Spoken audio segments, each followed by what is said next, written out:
Hawk Performance packs 100 years of friction dynamics into every product. Backed by Carlisle Brake and Friction, the world's premier innovator of industrial brake and friction components, Hawk leverages R&D tools and motorsports experience to deliver uncompromising performance on the street. There's no reason to settle for less. Choose pads that are race-proven and street legal. Find the Hawk Performance brake dealer near you at hawkperformance.com.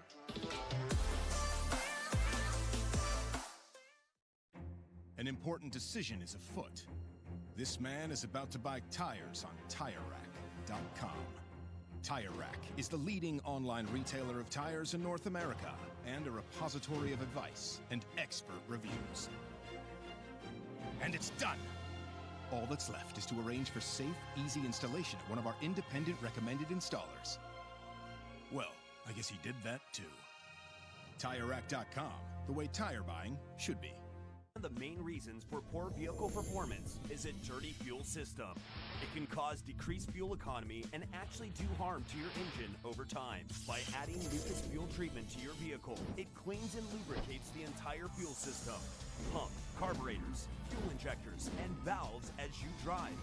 It also improves your vehicle's performance. It's a non-solvent product designed to protect both gasoline and diesel engines. Lucas fuel treatment. It works.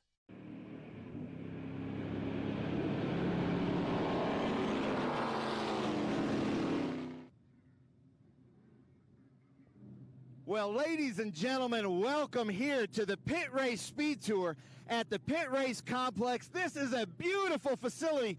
Jonathan, I know that you've been here before, but man, has this lived up to every expectation. I can't wait to see how this place races. Yeah, when the schedule came out, everybody was like, where are we going? And a lot of people have never raced here, including the field behind us. But everybody so far has really taken to it. It's a tricky track. The sun is out, I'm glad to say. The rain that was supposed to come hasn't yet, fingers crossed. But yeah, everybody really enjoying the facility. Yeah, so welcome here, everybody. Jonathan has to run up to the booth, but we're going to have some fun today, aren't we? Oh, we're going to have a heck of a lot of fun. Stay with us. Yeah, so if you're watching on YouTube, on SpeedTour TV, leave us some comments. But we're going to start here. P1, I believe maybe the first time we've had a pickup truck here in P1, is the Senior Director of Operations here at Pit Race. Longtime SVRA competitor. In fact, he got engaged to his now wife at our Sebring event a few years ago. But Scott, so happy to be here. What's it like to be P1 at your own track? Super excited. We've got the track together. It looks great. You guys came in. The production looks awesome.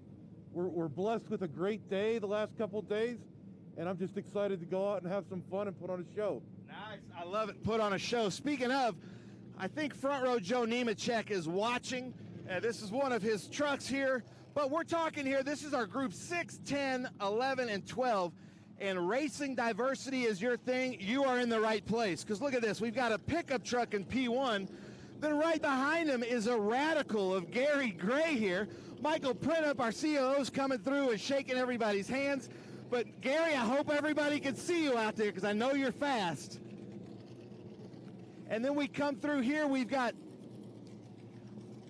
Mark Mercurio here in this TA2 car, and he and Randy Walker had a great battle yesterday. But then I got to show you this story here. This is so cool. So Renee Tersilla, who's our current leader in Group 12 in this car, leading Group 12, they came all the way up here from Florida. They had to go to a junkyard to get this part. So he came in here and felt that his throttle wasn't feeling just right. They went to a junkyard, got the part. Scott, his crew member, was able to get it going. Then we got to get a shot there of team owner, his wife, who was looking on Craigslist all over the place for this part. They found it. They dug it out. Renee is back up and running to go out there and run for his championship. So we appreciate the hustle of doing that. So, Scott, here's your part back. That's so cool, and that's what's so cool about this. Our next Group 11 car, this actual beautiful Ford GT from 2009. Beautiful car, but just look at that, the diversity here in the top 6. Then Tim Bowder here, Renee's competition in the Group 12. Then we come back here to another Nemechek stock car, Carl Edwards here. That's Brian Schafranek in this Group 10 stock car, Carl Edwards car. And then our first Group 6 car, this just beautiful car. Almost kind of looks like Bullet. I know that Mark is shaking this car out, a real GT 350, made by Cobra Automotive and Kurt Vogt and his team. And we know that they build beautiful cars.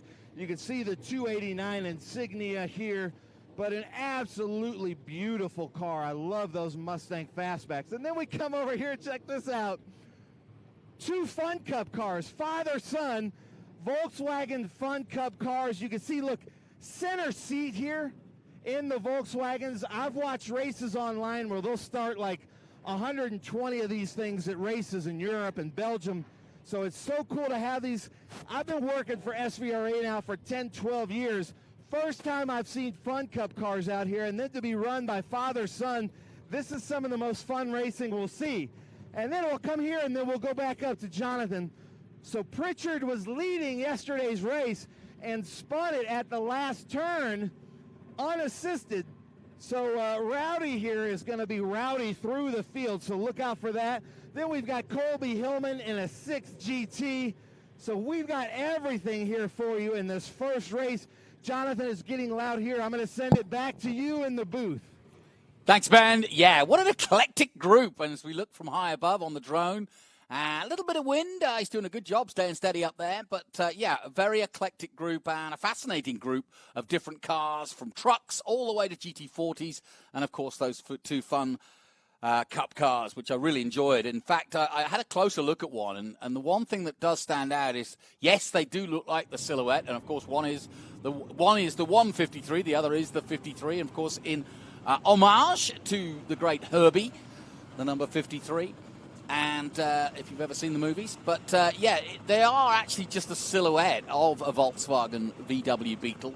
They're actually smaller, so they're kind of little midget cars. But it's going to be interesting when they scythe up behind one of these 305s or 302s. Some real grunt out there. And then, of course, you've got the truck. And you've got a Radical. It's, like I said, it's a really interesting group. So we get ready. This is a beautifully prepared car, that GT40, the Croc, Mad Croc insignia on the side. It's beautifully prepared, and you can see when you take a closer look at it, look at the jaws of the crocodile. So, yeah, Jonathan, if you like diversity in racing, it really doesn't get any better than this, right? You could say so. And this is a cool story here with Randy Walker and Mark Mercurio. I forget, but I think Mercurio qualified like second in the 03 car, but he waited. He started in the back with his friend Randy, or Mercurio, and started in the back just so they could race. And they had a great race yesterday, and then worked their way all the way up to 3rd and 4th. And then look for Pritchard really to be given, by the end of the race, should be giving Scott Dolphy a run for his money there in that pickup truck. You talk about diversity. Look at that pickup truck and the Radical. 2 very different approaches to motor racing, but with the same end. Yeah, and they were running very similar lap times. Gary Gray in that Radical, very good driver in that Radical SR8, was racing with Pritchard and Dolphy between them, and then had an unassisted spin, but it was like a perfectly executed like pirouette spin where he was still pointed in the right direction, was able to keep going, but he did lose a lot of positions and had to work his way back up through yesterday's race. So, our Group 6, 10, 11, and 12. This is the grid for Race 2. Now, you got a close look at Race 1. I did not yesterday. What stands out from what happened yesterday? Well, the fact that Pritchard had a pretty good lead, although Dolphy was coming up behind him and was doing a little bit better lap times, and then he spun it and now has to start in the back. So watch for him to work his way up through these Volkswagen Fun Cups, and we kind of admitted we weren't sure what they could do. They're kind of in the wrong class. You'll see that. I told them next time they come out, we're going to put them in the right class and category. What would that be then? They would be with our more like small bore production cars. Yeah, makes sense. Probably I did 12B or something like that, but they're just so cool. I did talk to Phil. Is it Scheibel? Yeah. Yeah, I spoke to Phil Scheibel and I said, what do they like to drive? And he said, they're fantastic. And he said, they're not that powerful. He said, but I really like the center, seat. Yeah. Which again, it must feel quite different. It must feel like you're in a go-kart when you like that, and it is low to the ground. Yeah, they won't have a lot of power, but that doesn't matter. Yeah, but power, in my mind, it really doesn't matter, especially in a place like this. The fun for value in those cars. I mean, they're called the Fun Cup, so you've got to know that they're going to be a lot of fun. So it is going to be really fun to watch this. And you're seeing right here from these beautiful drone shots just how beautiful this facility is, kind of between Youngstown, Ohio, and Pittsburgh, Pennsylvania. The rolling hills. It's funny because I kind of feel like this track looks a lot like Virginia International Raceway, which is always one of our most beautiful tracks. And then I found out that there is a connection to VIR, that some of the ownership group here is or was some of the ownership group at VIR. But if you have ever been in this area or you like motorsports, this is definitely becoming a new bucket list track here in North America. You've got to make it out here to Pitt Race Complex. This is unbelievable. I believe it was formerly called Beaver Run. So if you're familiar with Beaver Run, this is Beaver Run with just a ton of improvements. Love the staff here. The staff has been great to work with, and you've got to make it out to Pitt Race Complex. A lot of our Trans Am and SVRA drivers, this is their first time out here. Yeah. And everybody is so impressed, aren't they, Jonathan? Yeah, and, you know, what I've been asking some of the drivers is have you worked out where to overtake? And they said, well, there's not too many places. But what I found coming here following F3, F4, and even the bike racing is that you'd be surprised that it's not wide and there is one line, but there are chances to overtake, and it's a rhythm. It's very much a rhythm circuit. Everybody says like it's a combination as they start to grid up of sort of NOLA and Road Atlanta, and I get that.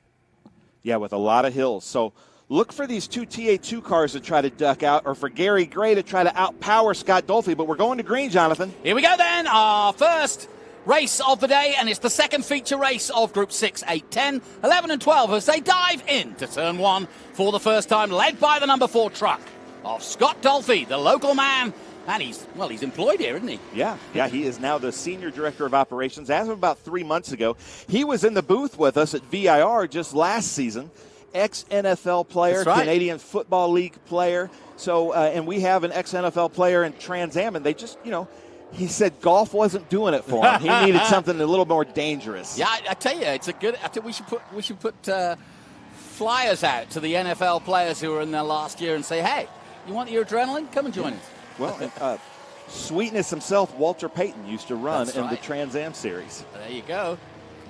The great Walter Payton. So, good clean start, and it is the 4 of Dolphy that leads the way from Gary Gray. Mark Mercurio is in 3rd, Randy Walker 4th, and Tassila gets a good start. Rene in the Mustang in 5th place at the moment. So that's the Joe Nemechek truck leading this race here in front of that Camaro. Yes, it's not often we get to say that as race announcers, No, is it, that's in not road true. racing. That's true. Yeah. Well, there comes the Radical through there, and that's one of the SR8 Radicals. And as you well know, I'm sure, Radical tend to race together in one make series, but they're out of water, fish out of water here. But there's a good little battle starting now as Gary Gray goes with the truck, and the two of them are now starting to get away from 3rd place. So that's Mark Mercurio there, just right up behind that Chevy Silverado of Scott Dolphy. And then you can see there Randy Walker. This was the battle yesterday, these two TA2 cars. And I'm wondering, the TA2 cars kind of give up their own wash, and they have those big rear wings. Mm-hmm. The truck has a spoiler, like a NASCAR Craftsman Truck Series spoiler. So I'm wondering if the drafting behind that truck seems like they'd really give these TA2 cars an advantage, because it seems like that would just make a huge envelope of no moving air behind that truck. Well, you can see it from above, the gaps between them, and they just got a nice little 2 or 3 car length gap to the Radical, but under braking, the Radical in 4th starts to catch up with these big muscle cars. This is my favorite section of the track. There's nothing we can do, and I'm sorry about this. We're getting some great shots there in what's called the bowl, but this downhill to uphill, video just can't do it justice of how much elevation change there is there between those 6 corners. You see it a bit here, but it's up and down dale, isn't it, as we say in England? It really is a roller coaster ride, this track. I love it. And it's got touches of VIR, touches of NOLA, and touches of Road Atlanta, is what the drivers have been telling me. Yeah, lots of elevation changes. Very technical track. And so anybody that has raced here before in this configuration is going to have an advantage. As we see Mercurio kind of get a little bit shaky there going through. He had to think about it, didn't he? Yeah, I talked to, it's funny. It's well known as a test track. A lot of people have tested here, but not raced here. And even Ben Mayer, our pole man for the TA2 race coming up this morning, said he couldn't find it on iRacing, so he's had to go to different games to get the sim version. This is kind of cool. Yeah, as they come through the Cube 3 architecture section here, but look at that. Mercurio still right behind Dolphy. Dolphy's got a lot of laps here, but look at that. Mercurio may have... Well, he's left the door open enough because I think he figures that he's just not going to be able to hold him off at that rate. Now he drops to, third in a moment, and now the Radical in fourth is caught up. So from first to third, back goes Dolphy. Yeah, but I think Dolphy, just being super competitive that he is and just his lifestyle, he sees that these cars are a little bit faster, and then he's going to probably try to let the race come to him. But look for Pritchard, probably coming up from the back, already in fifth place. He's going to be giving Scott Dolphy a run for his money. Yeah. So we've got two TA2 cars here in the lead, and then we've got a stock car and a Radical. Then we've got a Group 12 production Mustang. So we've got just a little bit of everything here. Yeah, that Pritchard. Here comes Pritchard right here. There he is, in the NASCAR Toyota Camry. And you can see he's behind that lead group now. And it won't be long before he's right on top of it. And I'm sure that Dolphy's wife, I saw her with a radio headset, so she is spotting, and I'm sure she's giving gaps. And then he's got Gary Gray right behind him in that Radical. And something that we don't like to do in SVRA is this put Group 11 like Radicals behind a stock car because the visibility is so different. But Gary Gray, longtime racer, Scott Dolphy, very experienced race car driver. They know where each other are, and they're not going to do anything to kind of jeopardize that. Yeah, we kind of jokingly, when they lined up on the grid, on the pre-grid earlier, I said, you could hide behind that Mobil 1 truck, and he goes, that's my plan. And he's doing just that. Now, Pritchard coming ever quicker, though. Keeping an eye on him in the background. But the leader is Mercurio from Walker, Dolphy third, and we're watching that battle between Dolphy and the Radical in fourth position.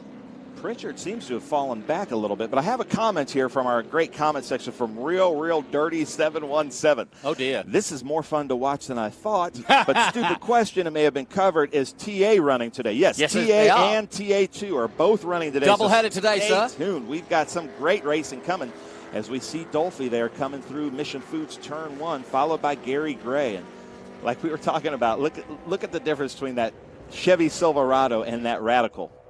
Wonderful shots from high above. I'm glad to say the weather has been absolutely perfect so far. Coming down in this bowl section, I believe that's our cameraman Joe covering that. This is going to be a great passing opportunity. A lot of these drivers are coming down into second gear because this is a very big uphill as they come through, and they need some torque. Yeah, you can see the undulation out of the bowl, and then now it drops down again.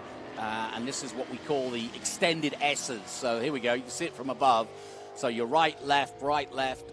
It's nowhere as near as tight as the Kota sweeping snake, but it's tricky. And it's a rhythm thing, isn't it? You've got to get, you can see, if you miss one, if you miss the first one, it's hard to get back and get into the rhythm. Yeah, it's like chess. That first left-hander sets you up for the next right to left, and if you miss that one, you're going to be way out of rhythm. And we see Gary Gray getting a pass on Scott Dolphy, so now Pritchard is going to be coming up behind Dolphy, and Gary Gray, who now has those hand-cooked tires warmed up in that Radical, is going to be coming up and giving these two TA2 drivers. But I love the fact that the camaraderie, that his friend came late, and I can't remember which one, but they waited for him so they could race like they did yesterday. And this was kind of the race they had yesterday. They never got further apart than these two, but now they're racing for the overall lead as we're getting some great shots here at Greenlight. And from a cameraman's perspective, I can't think of many other road racing circuits that just present as well as Pitt Race. No, you're a good point. Look at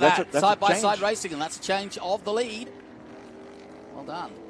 But ladies and gentlemen, this is how this track looks. It's early morning here. You're still getting that kind of misty mountain hop here in the hills, but look, and they're going back again.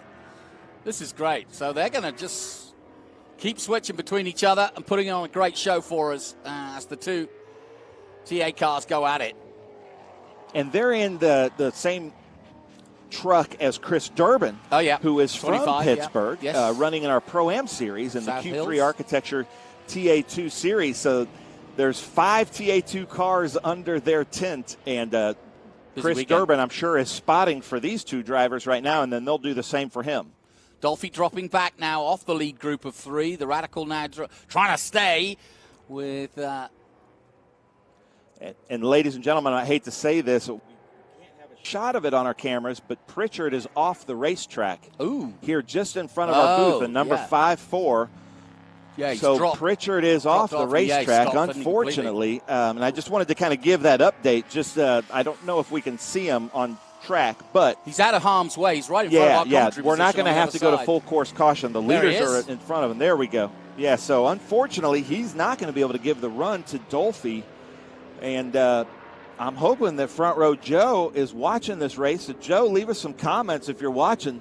Your man Scott Dolphy's doing really well. Nice shot there of the Cube 3 17 turn. And as you can see on the right-hand side, the track, the kart track, quite famous.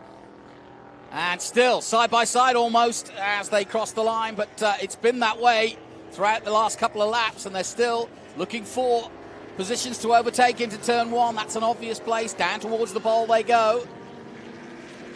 And very equally yoked cars. Whoa, both somebody's just gone off. Yeah. And that's the... that's the one. That's another one of the NASCARs. Michael Leptuk. And ladies and gentlemen, he's saying go. Our cameraman is giving...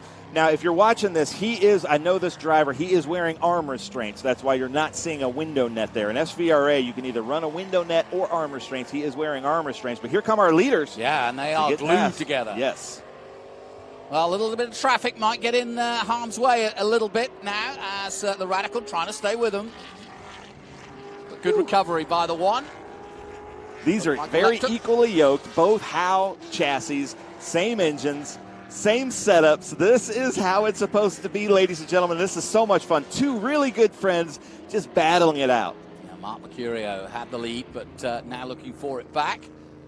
And he's certainly got time and the wherewithal to make that pass. Now we're starting to see this pit race circuit open up to us and let us know how and where you go racing. A couple of parked cars won't get in the way. There's one of the VWs. Just passing also the Corvettes. So they are getting into traffic now, and this is where it's going to get interesting. And you can see, look at the gap he's managed to create in traffic there. But he's running a 149, which would put him pretty well into the Cube 3 Architecture TA2 Series qualifying. Well, he slowed right down. Well, he just took a wide turn then. And is there something wrong mechanically, I wonder? Because he suddenly was right on it and then suddenly seemed to slow and go wide. But now he's given the lead back to Mark Mercurio as they cross the line again past that the Fun Cup car. Yeah. With a big smile on his face. Ooh, he just went a little bit wide there in the Mission Foods turn. Oh, he was a pass under yellow, I'm hearing from the producer. So he gave it back very wisely. Gave that back. Nice job. That's some heads-up driving there. Because if not, had he not given that back, we would have had to penalize him. Yep, good point. So they come down here into the bowl section. I've heard that this section is called, and that's a pretty apt name, wouldn't you say? The bowl, yeah. Absolutely. Yeah, they've gotten it's not a track with famous corner names, but a little bit of wiggle there. Now what's happened here? That isn't normal. Kind of looked like he was not getting the grip from the front. Now they're side by side again, and they've got traffic. Whoa! Both of them squeezed through. Mark Mercurio trying desperately to stay with Randy Walker here as they try to get through some of the traffic. And Phil Scheibel did a great job watching his mirror, seeing the cars coming up. So we appreciate that. Those Fun Cups are having a great time. And then look at this GT 350. What beautiful. A beautiful car. We saw that up close, and it really is the bullet car in many ways. I know it's not meant to look like that, but it is reminiscent. And I was looking at it yesterday at Winner's Circle. He won his class in Group 6, and it's like a Concours show car out here racing. Is. Oh, it's immaculate, yeah. But this is the race here as they come through Q3 Architecture turn. It is a full 180 uphill. 2 into Q3 doesn't go. Yeah. Yeah, nice back shot here before they join us on the front straight. We're sitting just in the commentary booth, just high above to the right-hand side of the shot you're looking at now before they duck dive into turn 1. Skilled Jux is leaving a comment that this is a beautiful track with the scenery. It really is. And the drone shots, our camera operators are doing such a great job, but you have got to come out here in person. There's this thing here called Spectator Hill, where you can probably see 60% of the track up on Spectator Hill. You can come up and watch from the water tower, but just like a lot of our great racing circuits, you can watch from all different vantage points. And then I have to say, another thing, Joe Nemechek, is there's some really good ice cream up here. Yeah, it's like anything. When you say Pittsburgh, you go, oh, yeah, Pittsburgh, the steel town, the big old industrial powerhouse. Same with New York. You have this sort of image, and yet you forget how quickly you can get out in the countryside. We're about 40 minutes from Pittsburgh, but this is glorious countryside. Yeah, Pennsylvania as a state, the Keystone State, is just a beautiful state. For some reason, it doesn't have that reputation. Yeah. You know, it's kind of got the reputation. Well, it can get cold up here. Yeah, it is cold, but man, like Wilkes-Barre, Scranton area is beautiful. This area is beautiful. The Alleghenies, the Appalachians. And I love when tracks kind of follow the layouts, the contours. Yeah, that's the word I was looking for. The contours of the land like this, and it really does. It really accents the contours. And so we've got basically like a park-like setting here. Yeah, it reminds me of VIR in many ways. Yeah. Coming up on the Corvette. And you see them. That is Colby Hillman from Columbus, Ohio, not too far from here. So Pritchard has pulled out in the 54. He had to start at the back, but was making his way up to 5th. And we've been concentrating, as we should, on this great battle at the front. And it goes on, lap after lap. Randy Walker and Mark Mercurio literally swapping fastest laps. The Radical of Gary Gray. Gary Gray, excuse me. I was just looking. Yeah, he's doing a good job, actually. There's Dolphy again. So Dolphy is leading in the mixed classes. Dolphy is leading our Group 10. Gary Gray is leading Group 11. And then Mark Mercurio is leading our Group 10 GT4. You know, I just want to give a shout out when I start to look at some of these Mustangs. We must remember the great Parnelli Jones this weekend died on Tuesday at 90 years of age. One of the great Trans Am proponents, as well as IndyCar, NASCAR, you name it. Baja 1000. Yeah, exactly. But he won what is historically and famously the toughest championship in Trans Am was the 1970 championship when all the manufacturers were there. The Mark Donahues, the Sam Posies, the Parnelli Jones, the Fulmers, Swede Savage, all those drivers, and he won the championship in that school bus yellow 70 Boss Mustang. 29 starts in Trans Am and 7 wins, Parnelli Jones. We will not forget him. He was our Grand Marshal at our 2014 IndyCar and one of our first big events. And he stayed out all day Saturday and Sunday and met every single competitor, 700 competitors at the grid, talked to all of them, talked about their cars, and probably the best Grand Marshal we've ever had. And it's been neat to see all of our competitors sharing those memories on their Facebook when they heard the news. You know, that Radical's doing a good job of staying with these two far more powerful cars. But then again, what's power? It's weight versus ratio. It's power to weight ratio, isn't it? And he's got that very, very nimble car. Certainly in the corners, he's got that advantage, and he's staying with them well here. He's great. So Real Dirty 717 says, I'm a bit embarrassed, but I am from South Central PA and never heard of this track. Well, you've got to come out here. This is look at the schedule, go on their website, see who is here. There's a great vintage race here at the end of July. Plus a great karting track. Yeah, 300 cars. So come out here, bring the family. Our friend Augie brought his whole family here today as the white flag is flying, Jonathan. Yep, white flag is out, so one more lap to go, and it is still Randy Walker out the front with Mercurio. Will he make one more pass, Mark Mercurio, on this final lap? We'll find out. See, they're still glued together, and here's the Radical as well. A great 1-2-3 finish is about to happen here on the final lap, and it's been a doozy. Great way to start the day. It has, yeah. I'm loving this. Loving the shots that we're getting here from the drone, the S's there, Spectator Hill, the really well-manicured scenery that we have here. But, Jonathan, they're coming up to kind of the closing bits of this race, so take it away. Yep, and, of course, that last complex, the Cube 3 Turn 17 complex, is a last chance. Now you head through the trees here, and good drive is important coming out of this tree section and down the hill again, because from here on in, it's flat out. And then it's just the complex at 17. As you could see, you'll see a kink here, flat out. Another kink coming up, flat out. And then it dives into the final complex. And it's close. It's going to be close. Yeah, can he do it? Randy Walker right behind Mercurio. What do you think, Jonathan? Randy's got this. Randy Walker comes over the crest. And down the hill he comes.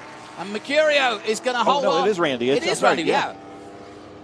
Oh, man. I don't too know. excited, Ben. Didn't take my medicine. Sorry about that, ladies. Here's You were Dolphy. right. Randy Walker wins the race. Yeah, here's Dolphy.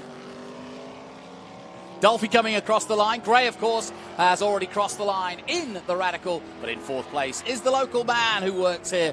And that is Scott Dolphy.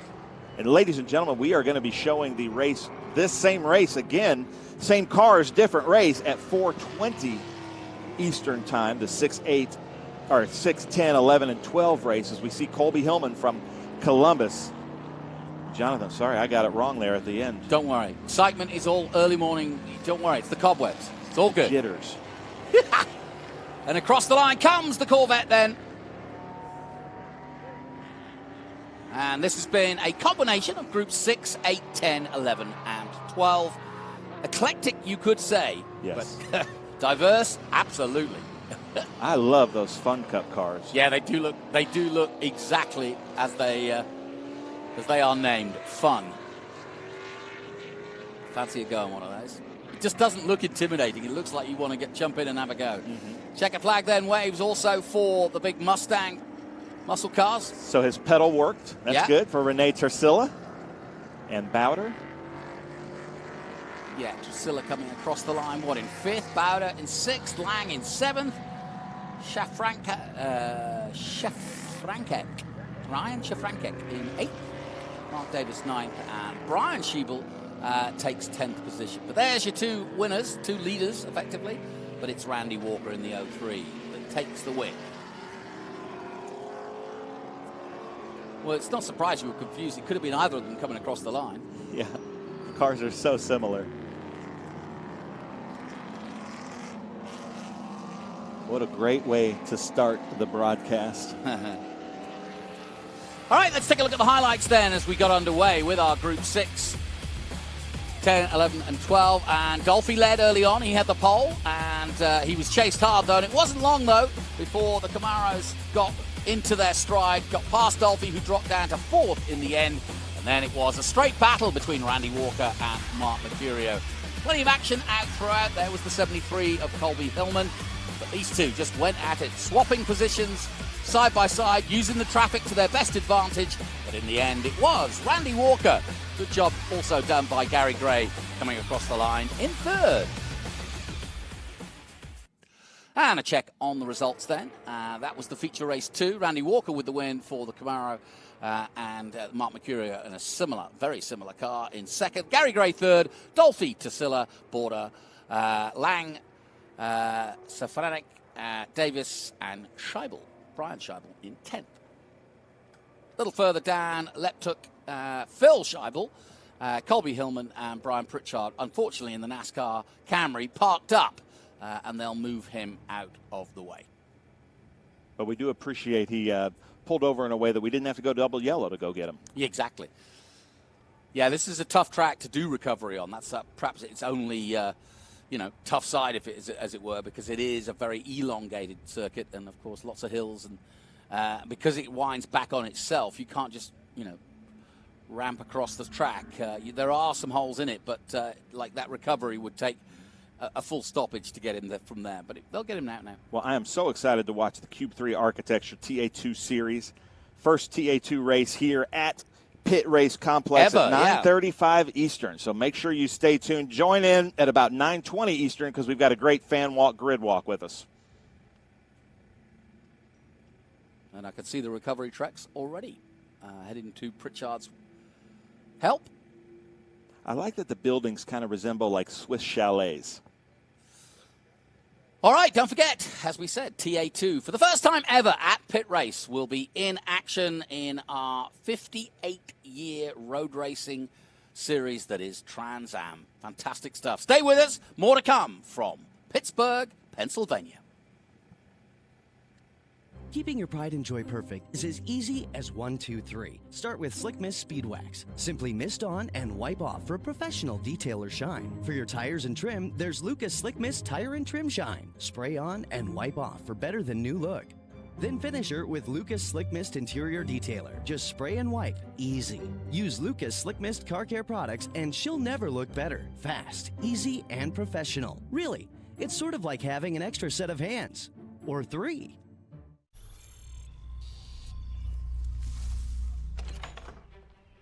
Yes. Hon, the WeatherTech's here. WeatherTech is the ultimate protection for your vehicle. Laser measured floor liners, no drill mud flaps, cargo liner, bump step, seat protector, and cup phone. What about my car? WeatherTech. I don't know what it is. I totally feel like I'm a kid again when I get on my buzz bike.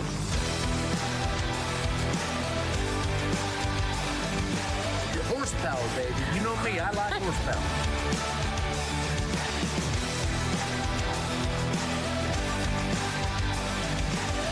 We no longer bring golf carts to the racetrack because we have buzz bikes.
You've got a business to run, big and heavy products to ship, and customers who need them now.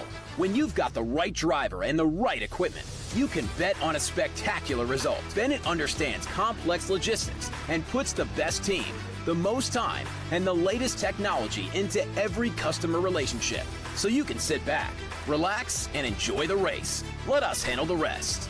Together! Together, we can move anything.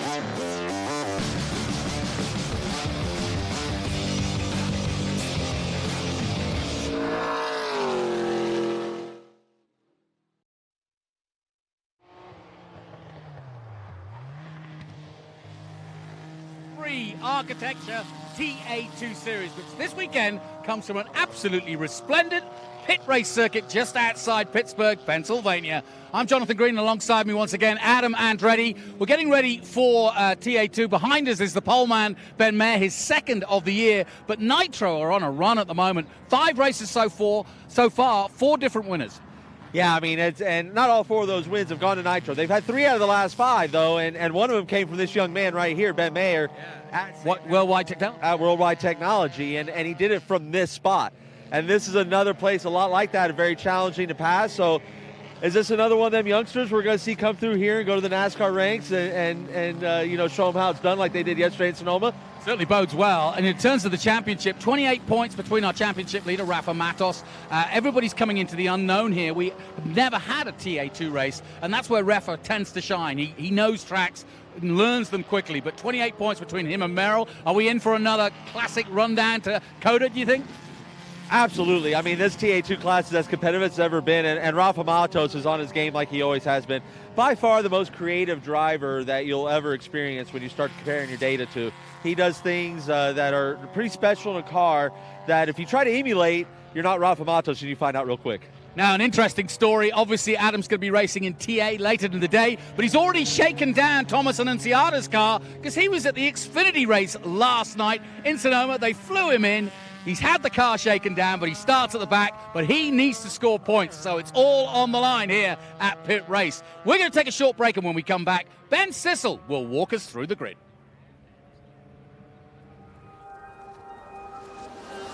How good is this? Look at this view from Lostowski. It brings all my fans, it brings the audience into the car with me. Speed turn, 140 mile an hour entry speeds. The quickest and most efficient way for me to get information to my drivers is from using the V-Box HD2 system.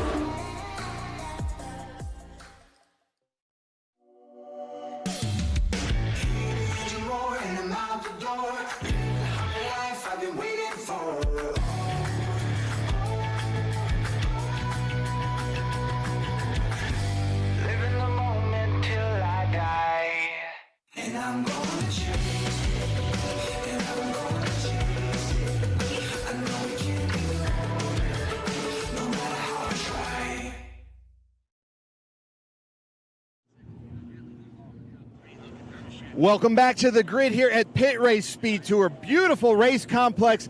Ben Mayer has run here in a Miata, but not in a race. Second time to be on the pole. Your crew's yelling at us that you need to get in the car, but how you feeling being here at pole?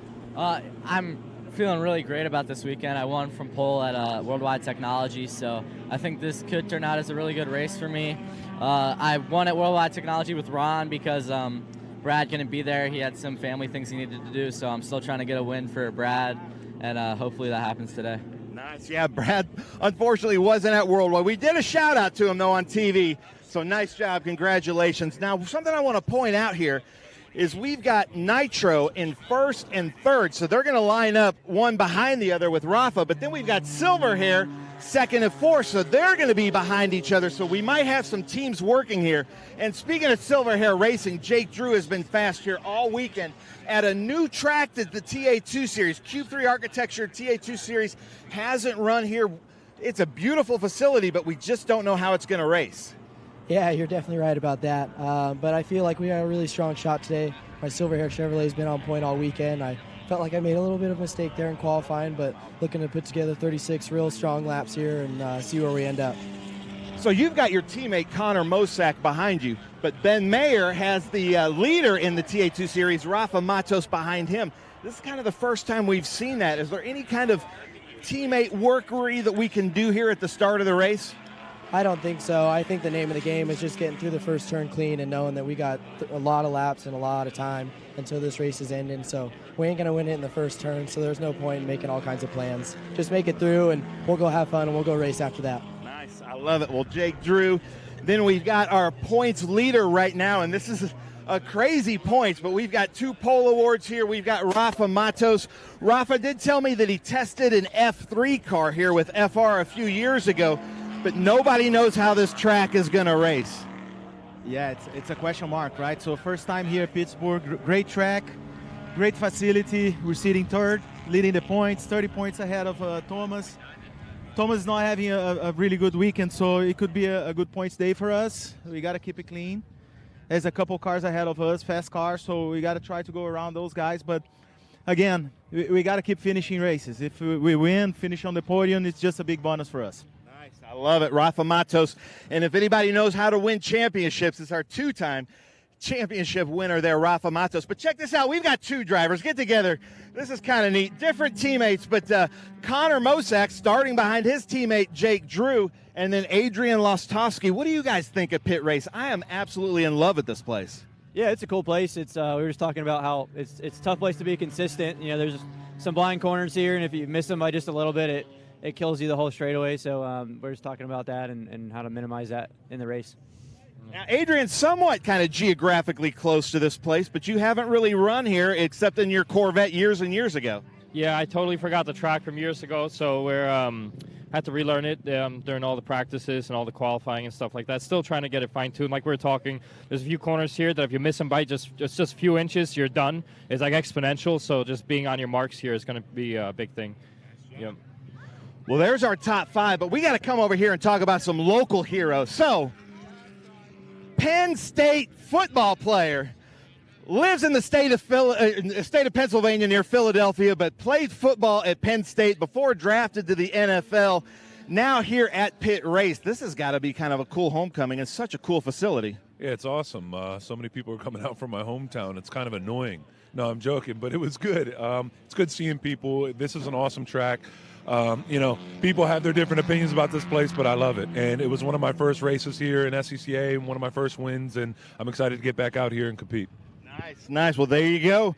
Make us proud. Jared Odrick, Penn State. So let's just walk through here. I have a little bit of time left, but Michelle Abadi.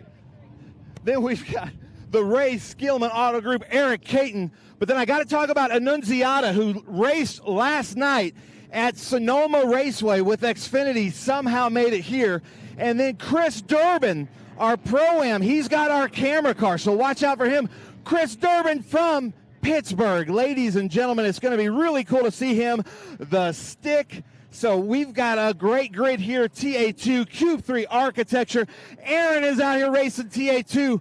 But Jonathan, Adam, I'm going to send it back up to you to go through the grid for us. Thanks, Ben. Yep, a nice little insight into what we've got in front of us and who we've got racing with us this weekend. And it really is a great field of both youth and experience, from Rafa Matos, a 2-time winner, to, of course, the young Ben Mayer, his teammate. And it is Ben Mayer, his second pole of the year, alongside Jake Drew. So Silverhair versus Nitro should be good. Rafa Matos starts on row 2 alongside Connor Mosak, who you can never count out. So it's going to be a real battle between Nitro and Silverhair. Lostowski and Hurley on row 3, then Tyler Casera, another local man from Manheim, alongside Texan Barry Bowes on row 4. Carson Quapple on row 5, Thomas Merrill, second in the championship down by 28 points. He needs to come forward here, does Thomas Merrill. Then it's Tommy Sheehan in the Pro-Am. Caleb Bacon needs to get a good start. His qualifying has been his Achilles heel, according to the team. Michel Abate and Jared Odrick, you heard from him just a moment ago, his home race as well from Pennsylvania. Chris Durbin from South Hills here in Pennsylvania, just south of Pittsburgh. Eric Caton on row 8, then Annunziata and Jim Gallagher. And the great story of Annunziata going from coast to coast overnight to be here. But big story for Annunziata is that he is chasing a lead in the Young Guns, of course, and so he doesn't want to stop scoring points by any means. So an important race all the same, even though he leads at the moment by 34 points over Ben Mayer, who starts pole. So we'll keep an eye on how far Thomas can side his way through and not lose too many points to Ben Mayer. But I say that because I've seen him do it before and get right to the front, so never count him out. Smaller field here for Pittsburgh, and that just might bring others like Barry Bowes into the picture for a good result here. It's a big scoring crossover in terms of points. You can score over 100 points for the win, and then there's fastest lap and pole position points as well. So there's all sorts of ways of making it happen here, and everybody getting a good view. Here, that's the best part, I think, of this circuit, is that there's so many good viewing spots. It's a bit like VIR. It rolls through the hills, and so you can sit anywhere you like, and you can get a good perch. Let's head down to Ben Sissel. Thank you, Jonathan. I'm here with our new Trans Am fans. Augie's been here all weekend, but you guys delivered the most famous words in motorsports. Take it away. Drivers, start your engines!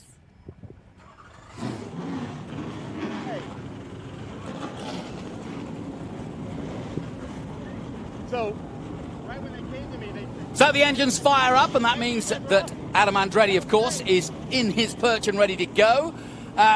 We've seen you in TA2, we've seen you in TA this year. So therefore, you've been up close and personal with this grid. And I'm saying it's a real combination of youth and experience, isn't it? You've got the Ben Mayers, who are barely, out of their short trousers at 15 in pole position, and then you've got Rafa Matos, who's looking for his third title. Yeah, I mean that's what makes this TA2, Cube 3 architecture TA2 series so special. One of the many things is the depth of talent and the broad range of talent. You have youngsters as young as Ben Mayer, but I mean you can climb up that entire ladder of youngsters, through Jake Drew, through Thomas Annunziata, through Carson Quapple. These are also individuals. Then you got the crafty veteran Tyler Casera, who we're just looking at there.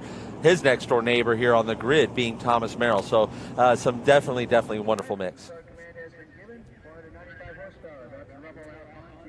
And, of course, we welcome our viewers to Pit Race on MAV TV. Welcome all to a beautiful day here in Pennsylvania.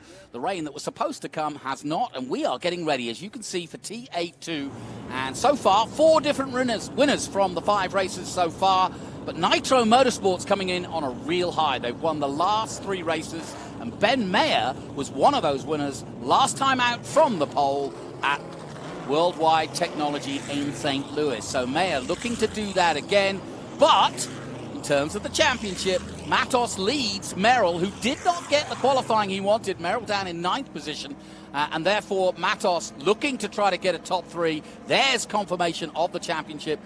28 points between the 2 leaders. Thomas Annunziata is on the back foot somewhat. He's 3rd overall and leading the way in the rookies, in the Young Guns, ahead of Ben Mayer. So we'll watch to see. You shook the car down. How is it, and how hard is this to do? Because you've had something like this to do before in the past, haven't you? Yeah, and it's always a humbling experience for to be trusted from the Annunziatas to be put behind the wheel, to be the guy that phone rings for. It's a very humbling experience. I think they're a great family. I have nothing but admiration for Thomas's talents and where his future is going to take him. Nitro Motorsports and Nick Tucker are doing the job. They're doing an excellent job. I got to see it up close and personal, and I'll get to see it even more up close and personal again at our All-Star in a few event. hours. Well, in an All-Star event coming July 19th at Lime Rock Park.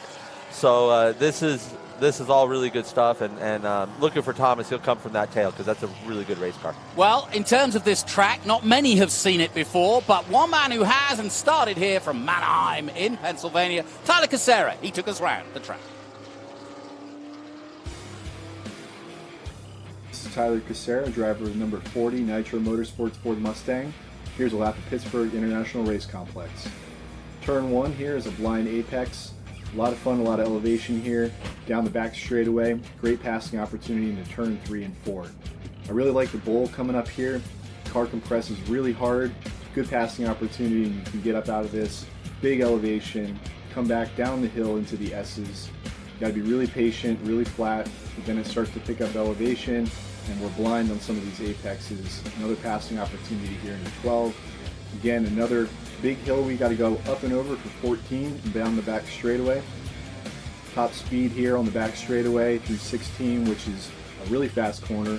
Hard on the brakes for 17. Another good passing opportunity. And then we get off the corner and down the front straightaway, and that's a lap at Pittsburgh International Race Complex. Great to have Tyler Casera back to racing, and of course this is his home race, and family are here looking forward to this, and it's a real touch of nervousness a little bit for Tyler because he's been coaching the kids effectively at Nitro Motorsport, but now he's got to walk the walk and talk the talk because he's back in the car. He hasn't been back in the car since, Virginia last year, so there's a little bit of cobwebs, I'm sure. He's qualified 8th. He's not out of it by any means, but he knows this track like the back of his hand. He does. This is one of his home tracks, one of the tracks that he's got so many laps at, and he shows it, and he's an amazing coach. As far as a driver, he's got a lot of respect, but also as a coach, with Jared Odrick right here is another. He made the move over to Nitro Motorsports and got to work with Tyler this weekend, and Jared's performance has come up. So coaching, I say it all the time. Tom Brady, arguably the best quarterback, was definitely statistically ever to live. Had a coach all the way up to the end of his career, right? And race car drivers, for some reason, we feel like we don't need them, but coaching is so important here. And Tyler is one of those really, really exceptional coaches. And I think Nitro Motorsports and Nick Tucker know how lucky they are to have him there. And he gets the reward to get behind the wheel of these things. And you're looking at Barry Bowes here, I believe, with that pole position in Pro-Am. He takes the Pro-Am championship lead there for SLR, which is pretty cool to see. So we'll see, I think, a really good run out of Barry here today, looking on his onboard. Yeah, in fact, we'll be on board with the ASIO data of Barry Bowes. But as you saw, there's the Pro-Am championship. Barry Bowes currently second behind Keith Prochuk, Tommy Sheehan. It's a good battle, and I think a good idea to open up this, if you like, Pro-Am challenge. And it's really made a big difference to the likes of Tommy and Jared Odrick, who really do have something to race for now. No question. Now, going back to our pole man, Ben Mayer, we'll be on board with the Amazoil Chris Durbin, local man from South Hills in Pennsylvania. So we'll watch out for the 25, see how he comes through. But I just want to mention Ben Mayer, second pole position after Worldwide Technology. He came here last month with his old Miata. He used to be in the Miata Championship. Talking of which, Zilic got a breakthrough win last night in the Mazda MX-5 Cup, his first ever win at Mid-Ohio. So we'll give a shout out to him. As you can see, they are lining up 2 by 2, ready to go. But interestingly enough, Ben Mayer in that red and black couldn't find the track on iRacing, wanted to do a bunch of sims, couldn't find it on iRacing, had to pick out a few other games, but finally found it and has been on the sim all week. Yeah, and I tell you, these to get into Miata and go around here, and I know that's a lot of the experience that also Tyler Casera has around here, but I say it all the time, these Cube 3 Architecture TA2 Series cars, they're 550 horsepower Miatas, right? They're momentum cars, but they have enough power and not enough tire that you have to be careful with that, and that's what makes them such a good training tool and such a good elevation tool. It looks like we're going to come to green here, Jonathan. Yeah, Green. and they are filed up perfectly. This is exactly what we wanted to do. We've had a bit of concertinaing in the background, but we had a meeting yesterday, and it looks as though they've sorted that out. And away we go. Ben Mayer gets a good start from the pole on the inside. They'll all, though, try to jostle for position. I can see Merrill already trying to make up a few places early on. Ben Mayer squeezed right at the start there, but somehow holds on, but he's going to lose that lead by the looks of things to Jake Drew. Yeah, he went to protect and cover up. Jake Drew coming in, and Rafa Matos, being the crafty Rafa Matos he is, went and snuck his nose in. But is Ben going to take a stab here in turn 3? No. Very close indeed. Not able to clear it. Rafa left him a little room. Lostowski in third at the moment as they head down to the pole for the first time. Adrian got a great start, was able to take advantage. The same with Thomas Merrill. They made great advancements on the grid, and a track like we have here at Pitt Race, it's very difficult to pass. That's going to be really, really important, to get this track position early, Jonathan. Yeah, and that's exactly, as you say, sneaky through there by Rafa Matos. Great way to get the start, but 36 laps. And I thought what Jake Drew said to said to Ben earlier on the grid was quite appropriate, which was, look, you can't win the race in the first lap. And yes, we could work together as teammates. But, really, let's just get through the first corners. It's a long way to go, 36 laps, 100 miles. Let's let it settle down.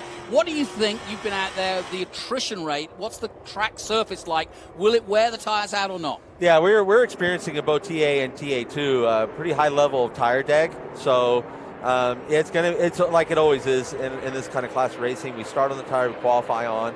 So you have to take care of this tire. You had to take care of it yesterday in qualifying, get your laps in, park it when you know that you're not going to get any more time like everyone really did.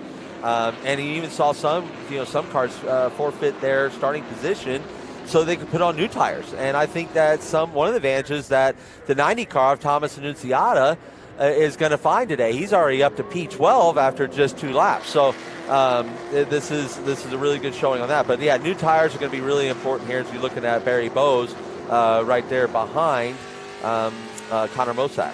Biggest move is Annunziata, as you mentioned, in 12 there. But look at that, Thomas Merrill up to 4th. And I said to him, he needs to score points. 28 points the difference. He started 9th, but look at him there in the HP Tuners Cope car, the famous 26. And, of course, HP Tuners will be represented at the Canadian Grand Prix this weekend with Piastri qualifying well as well. So a good weekend so far for HP Tuners, but Merrill getting away well. Yeah, Merrill, it's been admittedly a struggle since Road Atlanta. He won Road Atlanta in a dominant form, and I even said to him this morning, I thought this was going to be one of those Thomas Merrill rolls, and he goes, me too. And then he struggled at Lime Rock last time out, and he's never struggled there, right? That's become Thomas Merrill's playground, has been Lime Rock Park the last few years. So they really dissected that car. They tore that car down last night, and they found some things. So this, to me, after talking to Thomas, not a big surprise from this Mike Cope Racing crew. And I know Mike Cope's at home right now watching with some intent, and he's watching with some excitement as well, because he knows that his group that he has so carefully picked and put out here is doing the job that they need to do to keep Thomas in the fight for this championship. Yep, and it's a big battle between the teams, of course, and each and every one of these teams has brought several cars. As Ben Mayer, look at them lining up. This is great. Lostowski getting a great start. Merrill's still there in 4th. He's trying to hold off Drew. Casera's in the top 6. Josh Hurley. Casera and Hurley, the two eSport combatants, right next to each other on track. Then it's Bacon. Mosak moving up to 8th now, ahead of Bacon. Quapple down in, 10th position. Oh, what a spin! Oh, Adrian, and he was so strong. Thomas stuck the nose up there. Adrian is a driver, a gentleman, as you know, that you can run side by side with. Thomas stuck his nose up there clean and fair and square, and Jake Drew tried to follow him through, and Adrian, I think, went to go shut that door a little bit, and I think that came together. Really rough deal. Hate to see that for Adrian. What a great run. No question about it. Matos leads, but a spin from Lostowski.